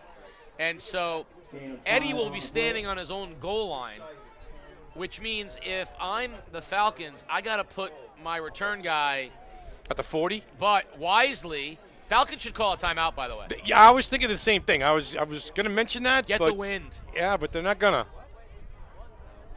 They're going to let it run to the end of the third period. We still don't have a score here. Fourth quarter action coming up. You're watching Game Day live on theday.com. Tips from CRAC to help you grow your mental wellness. Get 7 to 8 hours of sleep per night. Avoid screen time and large meals before bed. Try new activities and meet new people. Find a career or volunteer for a cause that fits your values. Get outside and change your scenery. Challenge your mind through games, books, or activities. Stick to a weekly budget. Take time to process your emotions through meditation. And write down your thoughts in a journal to help organize your feelings. To learn more about how to improve your mental wellness, visit cracct.org. Game Day is a production of The Day Publishing Company. If you'd like to support Game Day and help us continue to bring you the best in Connecticut high school sports, please consider purchasing a print or digital subscription to The Day at theday.com/subscribe. They're going to read that Waterford Dental while having a cheeseburger? I am going to read Waterford Dental while having So Game Day is brought to you by Waterford Dental Health. They're going to need to clean my teeth out here in a second because I'm going to have some breakfast sandwich in my teeth. Your smile is their top priority. Visit them at waterforddentalhealth.com. And by Core Plus Credit Union. Love the home you're in. Borrow based on the finished value of your home before your renovations begin. Apply today at coreplus.org. This is the sound of me taking a bite of a breakfast sandwich. It's pretty good. I got a whole chicken and waffle or whatever it is. Pete's got a cheeseburger, pretzel. You know, is it a breakfast sandwich or a breakfast sandwich? A breakfast sandwich. There you go. Streckfus saved Ledyard, and they're punting it back. Greaves inside the 40. Eddie, big punt into the wind. Greaves catches it at the 40, and he puts it on the turf and recovers his own fumble at the 35-yard line. Flag, a little roughing into the kicker maybe? Running into the kicker, 5-yard garden variety. We'll see if it's 5 yards. Now, personal foul. Did that give Ledyard a first down? It does give Ledyard Wow. Because it was 4th and 15, and it's a 15-yard penalty. Mike Ellis has to be beside himself. Fitch has done nothing right as far as executing down the stretch of this game. I still think he should have taken a timeout. Yeah. And had him punt it into the wind. And yeah, then, I agree. And then I wouldn't even have tried to block. I wouldn't have even sent any pressure. Let him punt it. Into the wind, you're going to get the ball at the 30-yard line.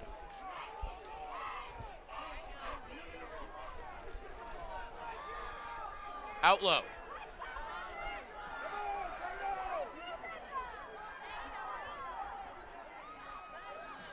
Runs option, and he's brought down hard. Shelton got him first. Great pursuit. Listen, you want to quiet down Casey and the sports doctor. You want to quiet us down on set. You hear us talk too much. Bring food. Bring pizza, breakfast sandwiches, coffees. How's that? Pretty good. How's that waffle? A little strawberry in there? Yeah, it is. It's pretty good.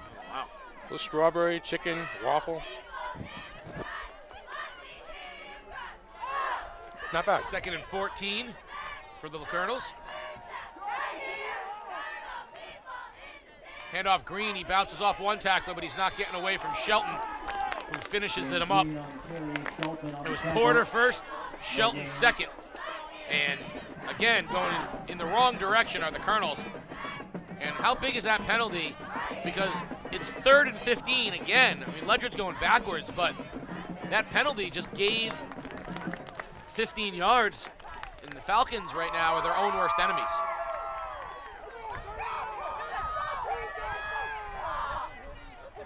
Third and 15 for a Ledyard team that does not throw the football.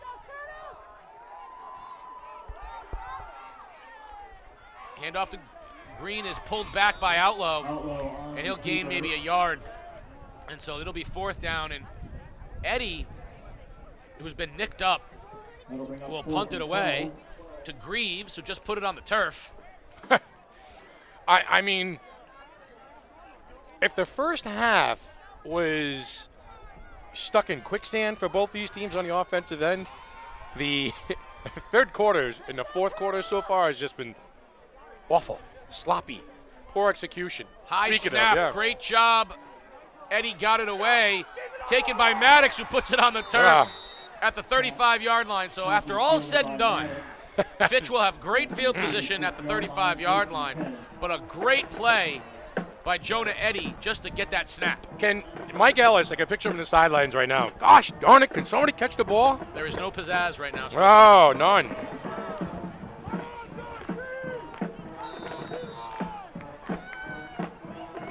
First down, Falcons at the 36 of Ledyard.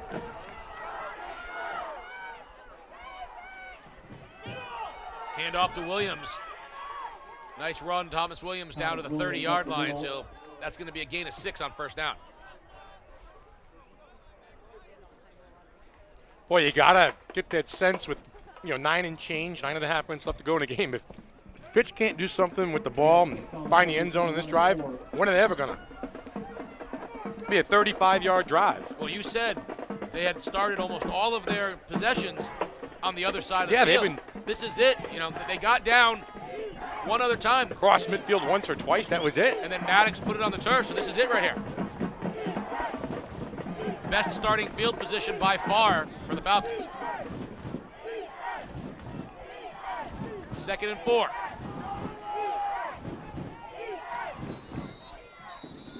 And a whistle. There's a flag on the play. Delay of game. Oh, I mean, how do you get a delay of game? 9th penalty. If Fitch wins this game, and you're interviewing Coach Mike Ellis, I want you to ask the question about the penalties. Yeah, well, it's 9th penalty.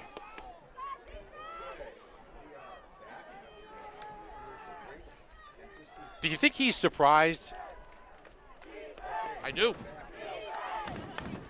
I think he thought his team was playing crisp football.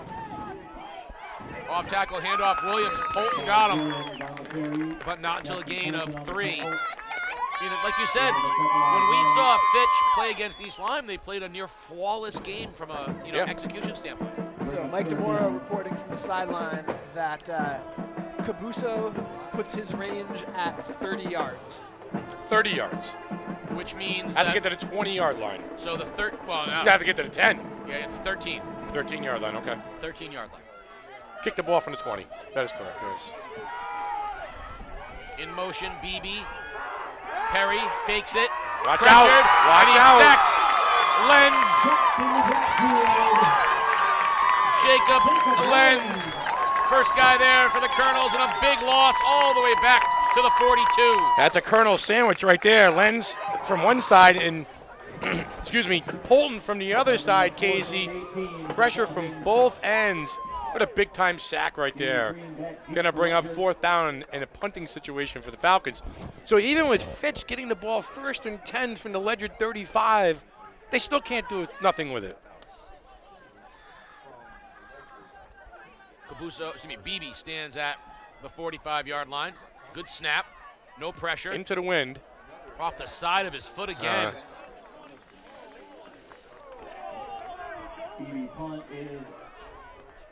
They're walking it up.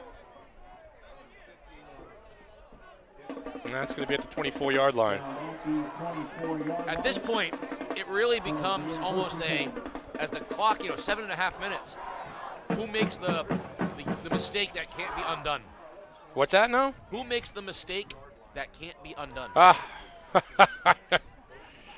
That is it.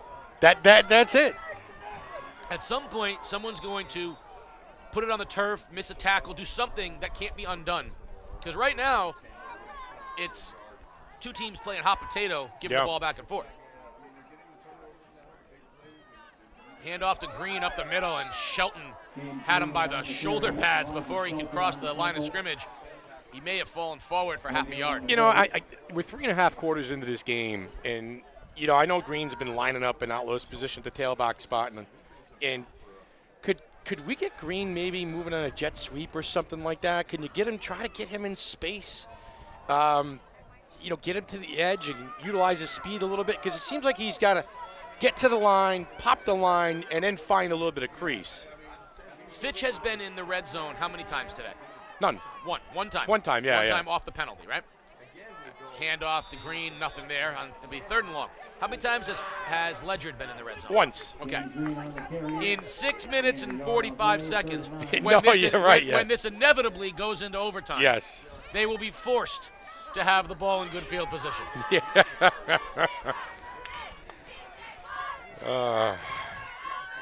You're all right.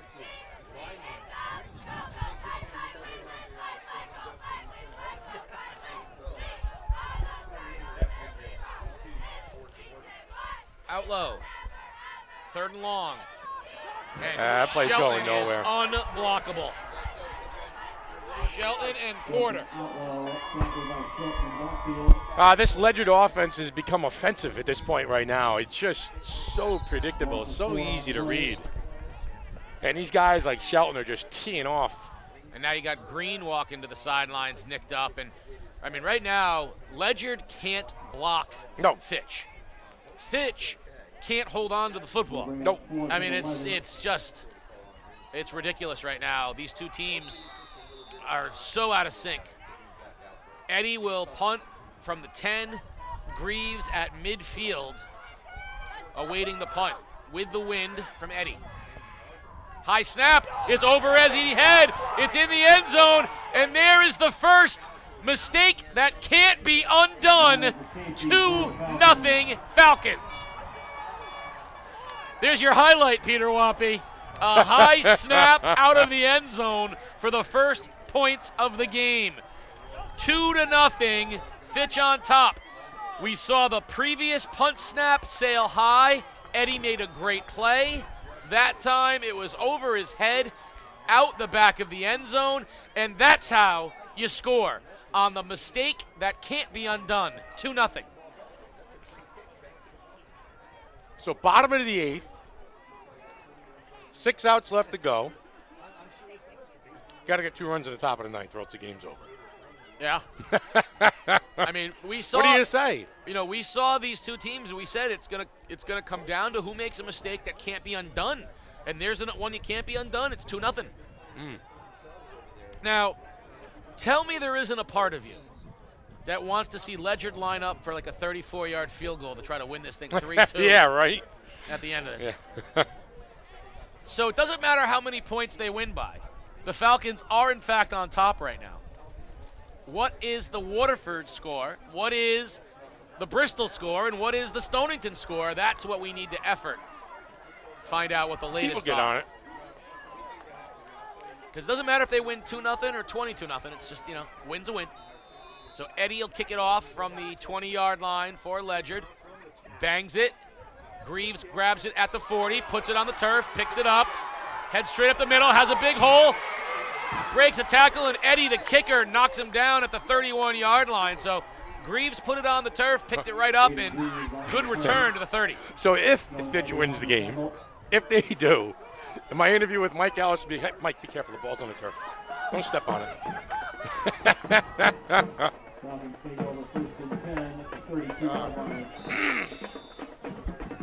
Well, fumbles and penalties and a safety. Oh my. Yeah.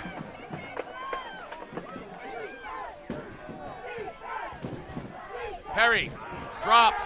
This time has time. Looking for Greaves. And he caught it and dropped it at the 5-yard line. Ball was underthrown. Coverage, yeah. Streckfist is lucky he didn't get hit he's with lucky. another penalty. He face guarded him the whole way. He never turned back and looked for the football. And again, Perry threw this is into the wind, though. Perry is throwing into the wind. Rolling towards his weak shoulder as well. Yeah, he's rolling towards his weak shoulder.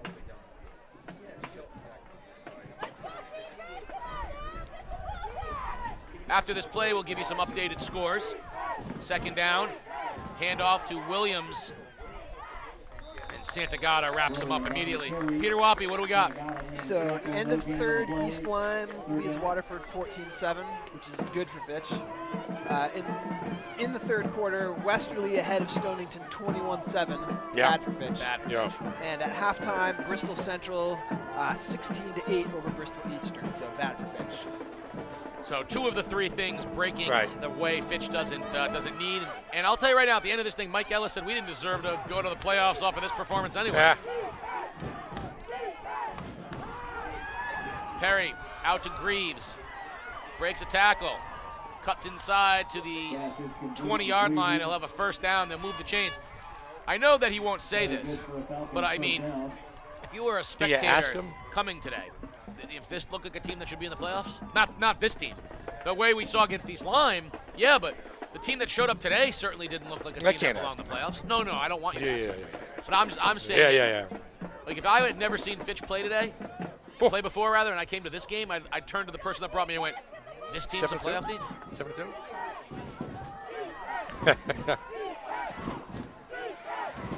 Maddox, toss right. Good blocking downfield. Can he get to the outside? Nice job by Streckfus. And Lenz getting him to the ground after almost no gain. Maddox on the carry. Streckfus and Lenz on the tackle. No gain. I hate, it's I'm not even kidding as we head under 4 minutes remaining. Any kind of Fitch score here. That game's over. Should the game would be over, Yep. Yeah, Ledyard, again, you talk about, I don't have the numbers. Mike's probably got them down there somewhere. I would be surprised if there was 250 yards total offense in this game combined. Is that a good number? Yeah. Combined, 250 yards total offense. Watch out. In the end zone, looking for Shelton. Does he inbounds? No, he couldn't get the foot in out of bounds. He said, no, right there. Right there. Great throw by Perry.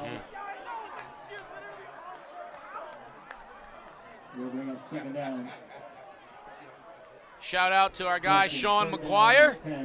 Said he's enjoying the commentary from a nice, warm living room with a big turkey on a table. It's better than having a turkey on your head. Listen, I believe this is the fashion of the future. Yeah, okay. When our turkey, you kind of like Lee Corso when you think about it. Remember Lee Corso used to the headgear on game day? When our turkey overlords take over, as Peter Wappy knows, the turkey revolution is coming. Next time a turkey's in the middle of the road, you're never going to look at him the same way. Toss left to Beebe. Beebe's going to throw it, and it's intercepted. Intercepted by Eddie. He was looking for Maddox, and Eddie stepped in, and Ledyard has a heartbeat.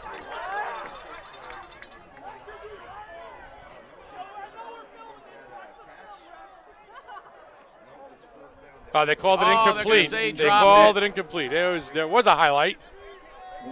Fourth and 10. So it'll be 4th and 10, but the Falcons are going to go for it. Pete's got to erase that.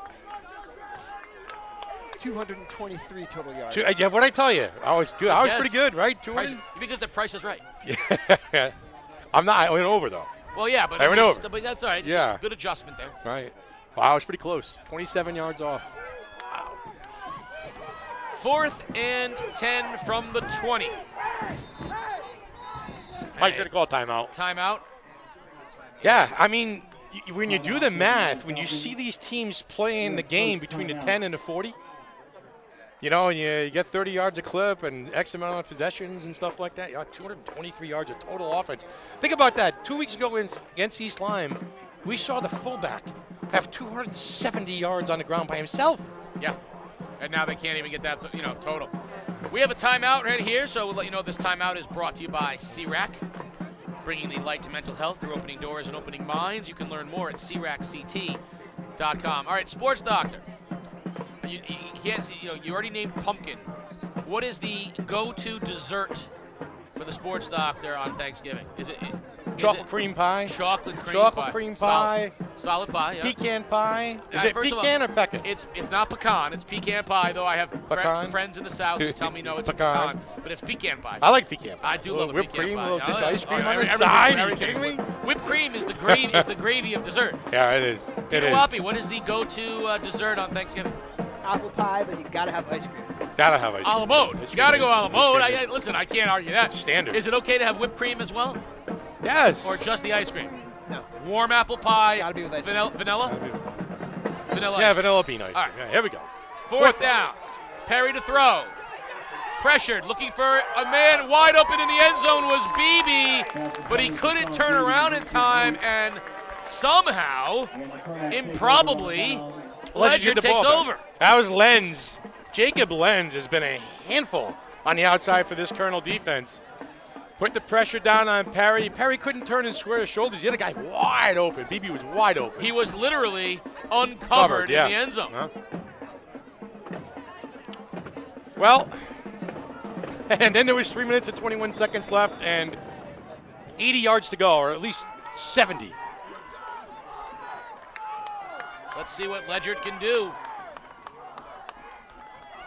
I got to throw the football here. Out low. Drops, rolls, pressured, breaks a tackle from Greaves, stays on his feet and is popped. Santora came up and leveled him, and he's down. Outlaw broke the tackle of Greaves in the backfield, and then Greg Santora, the senior safety, came up and leveled a hit on him, and at the moment, Outlaw is on the turf. They are attending to him, so we will keep it here. So, I want to get back to the Alamode for a second. Of course you do. Is vanilla ice cream the only acceptable ice cream with the apple pie? Yes. Okay. And whipped cream is How about is chocolate not. chip cookie dough? No, not with the apple pie. You're right. Exactly. Sometimes I just wonder who you are. Chocolate chip. So now the Mrs. Voice of Game Day makes a handful of pies. She's up late last night cooking. She makes a I want to say it's a 5-apple pie. She uses 5 different apples. Like Macintosh, in an Portland, apple blend, Honey Crisp, yeah. In a blend of apples. Okay. She makes a straight pecan pie for me. She also pecan. Pecan. But she also makes a pecan caramel chocolate. It's like a Snicker kind of a like pie. Like a bar with, type of deal? No, it's a pie. It's a pie. Sinful is what it is. Oh, there's also all right. It's sinful. All right, she can do it. And then there's the pumpkin cream cheese pie. Oof. So what's your address again? 19? Yeah, 23. You're all, there you go. All right, I'm close. Yeah. So Outlaw comes off of the field, helped. And you're working from home tomorrow. I'm working. So the question is Eddie is the backup quarterback. And so Jonah Eddy is going to be pressed in. So, by the way, you got 3 minutes and counting. Your quarterback's on the sideline. You haven't scored a point, and you're at your own 22. Now, Jonah Eddy is no stranger, but it's a big ask here for the backup quarterback. First thing is get the snap. Toss left to Green. Green breaks the tackle of Greaves. Heads to the outside where he's literally lifted in the air by the Falcons and thrown back. So Eddie, who's a sophomore, replaces Outlaw, who's a sophomore. A couple of sophomore quarterbacks. 2:37 and counting. Doesn't Ledyard shouldn't they have a little bit of urgency? Yeah, a little bit. Gotta go. Got the wind at your back. Just get set. Run the play. 3rd and short. Poulton in motion. He gets the toss. Cuts inside of Greaves. And there comes Maddox to bury him, stand him up, shy of the first down. And said it will be 4th and a long 2. Look, here's the deal. On 3rd down and, say, 3 or 4, that's when you got to throw the football, I would think. With the wind, listen, yeah. I would have thrown it in 2nd down. I would have thrown it with your quarterback coming in. I would just say this. I'm not a high school football coach, and I understand to get the backup quarterback in and stuff like that, but make a play. Let's make a play here. What is your best option right now? James Green on the outside? Is it Green up the middle? Is it trusting your sophomore backup quarterback to make a 3 or 4 yard pass? Well, here's what I would say. The strength of the Falcon defense is the pressure from that front. Yeah. I would consider a screen, a draw, something that allows them to come upfield. Yeah. And then attack the defense because you only need a couple of yards. Well, with the backup quarterback in there, I'm going to say the screen might be a little too far advanced right now in a big pressure spot. So how about a draw to green? Or how about a quarterback draw if that's even in the playbook? You know, you got to do something that you got to let Shelton and Porter get upfield and run inside of them because any kind of pass play, you risk that big sack. They've been pressuring all day long. 4th and 2. Eddie rolls right, gets a block from Green, pressured by Greaves, and Greaves is going to get him back at the 15-yard line. It's just too much. It's too much to ask him to sprint, roll out, find the guy open. That's got to be a quick pop and hit and play. 2 timeouts left for Ledyard. And if I'm Fitch, I just get the ball to Williams and just burn this thing right down to those double zeros, triple zeros on the clock. So the ball is at the 15. I'm going to run it to Williams. Well, NFA up 9-8 over New London. How's that for a shootout? A lot of safeties today. Yeah. That was 7-2. Hand off to Williams and gain 3 or 4 or 5. Gain 7. Still going, maybe 8. Only in high school football does 9 points not happen with a field goal. In no other level would you get to 9 without the benefit of a field goal. Touchdown and a safety. London with a touchdown and the 2-point conversion. New London had a safety also because it was 7-2. There's 7-2 in that game. 2 safeties in that game. 2 missed snaps on punts, you would imagine to think? Or who knows? I've given up. 2nd and 1. Look for Williams again. There he goes, 1st down. Carrying people, he'll be shy of the goal line. I think they're going to mark him at the 2. It'll be 1st and goal from the 2. They'll call timeout if you're Ledyard. You got 2 left. I mean, the game is pretty much over at this point with that 1st down. Is there a part of you that wants Fitch to not score? Yes. So that we can have a 2-0 final? Yes. Talk about the pitching? Yeah. You go down to Coach Ellis and say, 2-0 final. You got a good effort from your starting pitcher today. Well, the pitcher's duel here at what do I ask Mike? What do I ask him?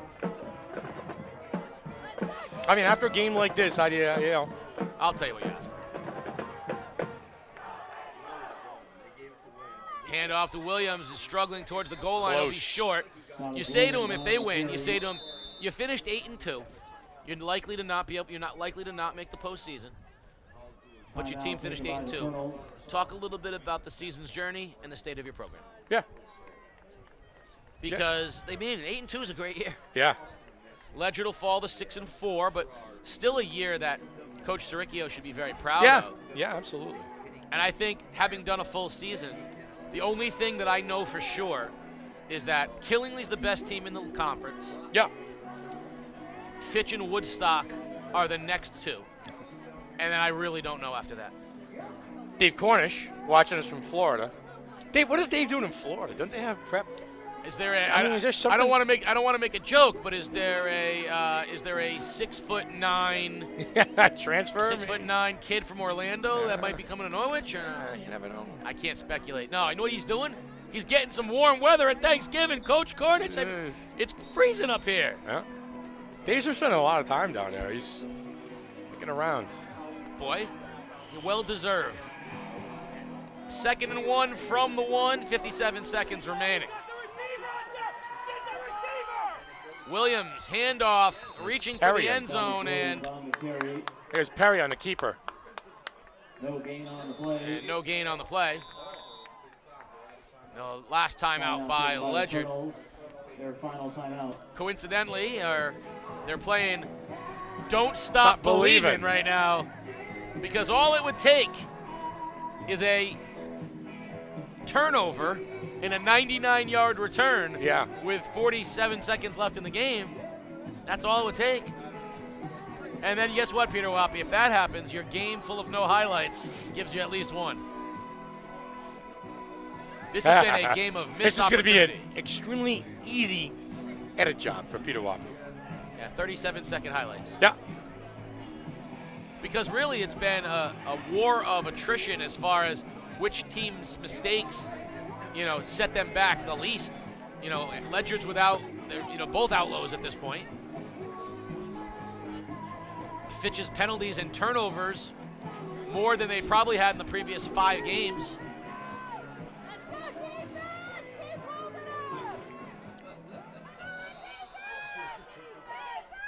Quarterback keeper by Perry, and he's going to be in for the touchdown. Ben Perry, the first touchdown of the game, is scored with 44 seconds remaining in the ballgame. Ben Perry on the 1-yard touchdown run.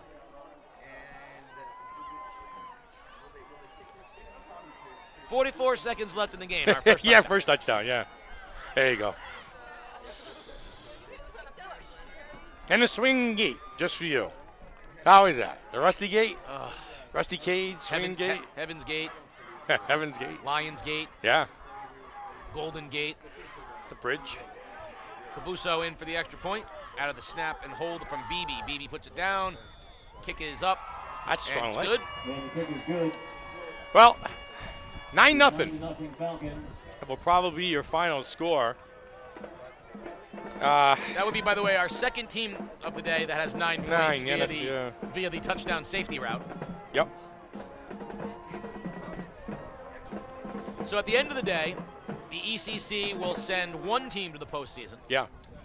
The Killingly football team will be the ECC's representative. They'll be the #1 team in Class M. Yeah. You think he has what it takes? Yes. With that group up there this year? Yes. Yeah. Because I think they can throw the ball if they need to. And that's what he had said. The problem that team had in the past was if they got down in a game, or if you put literally 11 guys in the box. Yeah, he can throw it. Dry bolts can throw the They football. can throw the ball this year. They got a couple of receivers that can catch the ball. So yes, I do. 2 passing touchdowns in today's game. No. Jacks for the second one. Yeah, well, and that's, by the way, and we haven't talked a lot about, they do have some guys offensively, Killingly that can catch the ball, and he can throw the ball.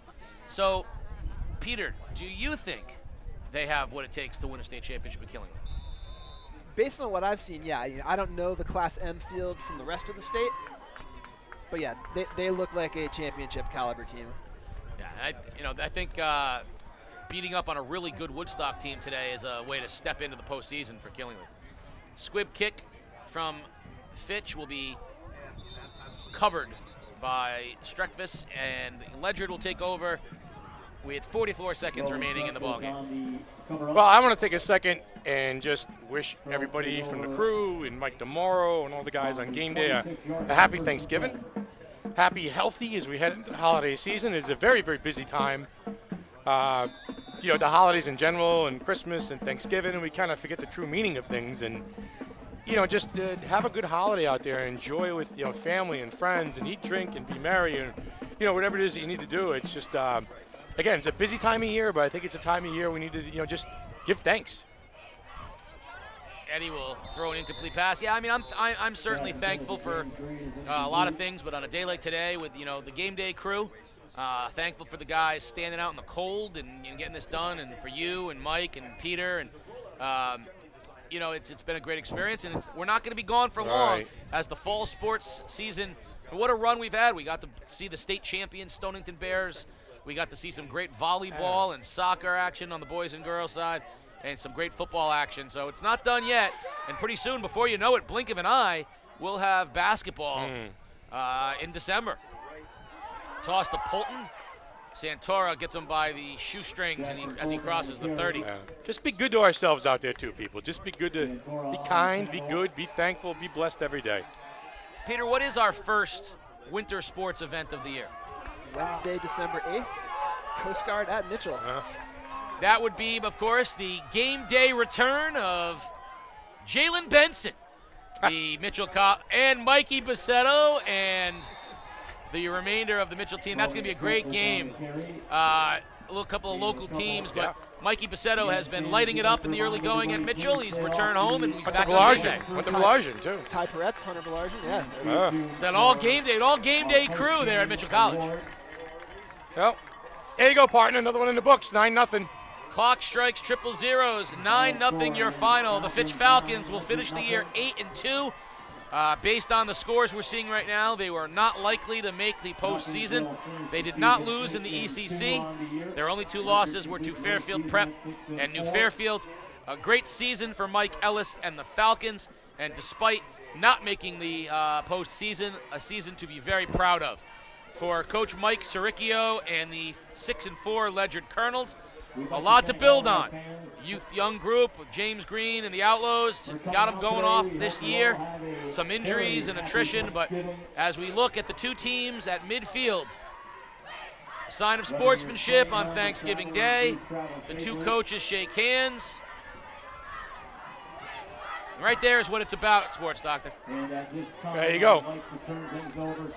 What do they deliver in the axe? Is that what that is? A hatchet or something like that? Colonel Ledyard's sword. Colonel Ledyard's sword. There you go. There you go. The sword. Hatchet? Hatchet. Yeah, I'm thinking of Halloween. Hatchet. I'm thinking of that. Well, the Colonel Ledyard sword this year goes to the Falcons. Fitch High School, Coach Mike Ellis, congratulations. We will have, of course, on social media, the interview with the head coach and the Waterford Dental Health Player of the Game. Ladies and gentlemen, we'd like to wish everybody a happy Thanksgiving. Everybody here, we will turn it down and allow the presentation of the sword, and then we will take you out on a happy Thanksgiving Day.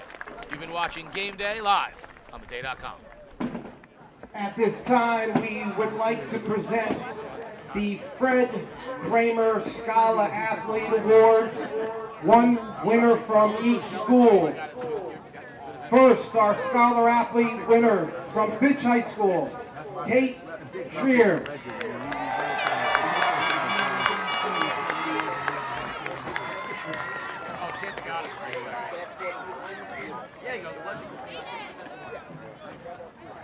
And our Scholar Athlete from Ledyard High School, Avery Kenny.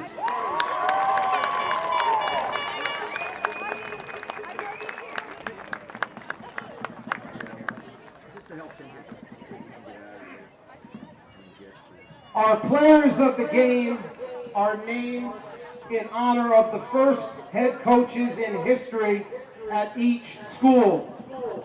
From Ledyard High School, the Bill Mignall Player of the Game, Jackson Poulton.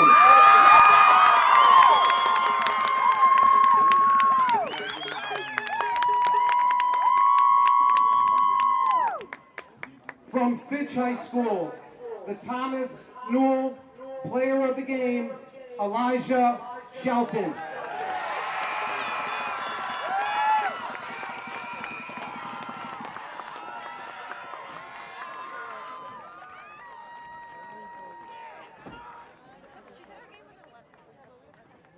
Ladies and gentlemen, I'd like to present Fitch High School head coach Mike Ellis Jr. with the Colonel Ledyard Memorial Sword.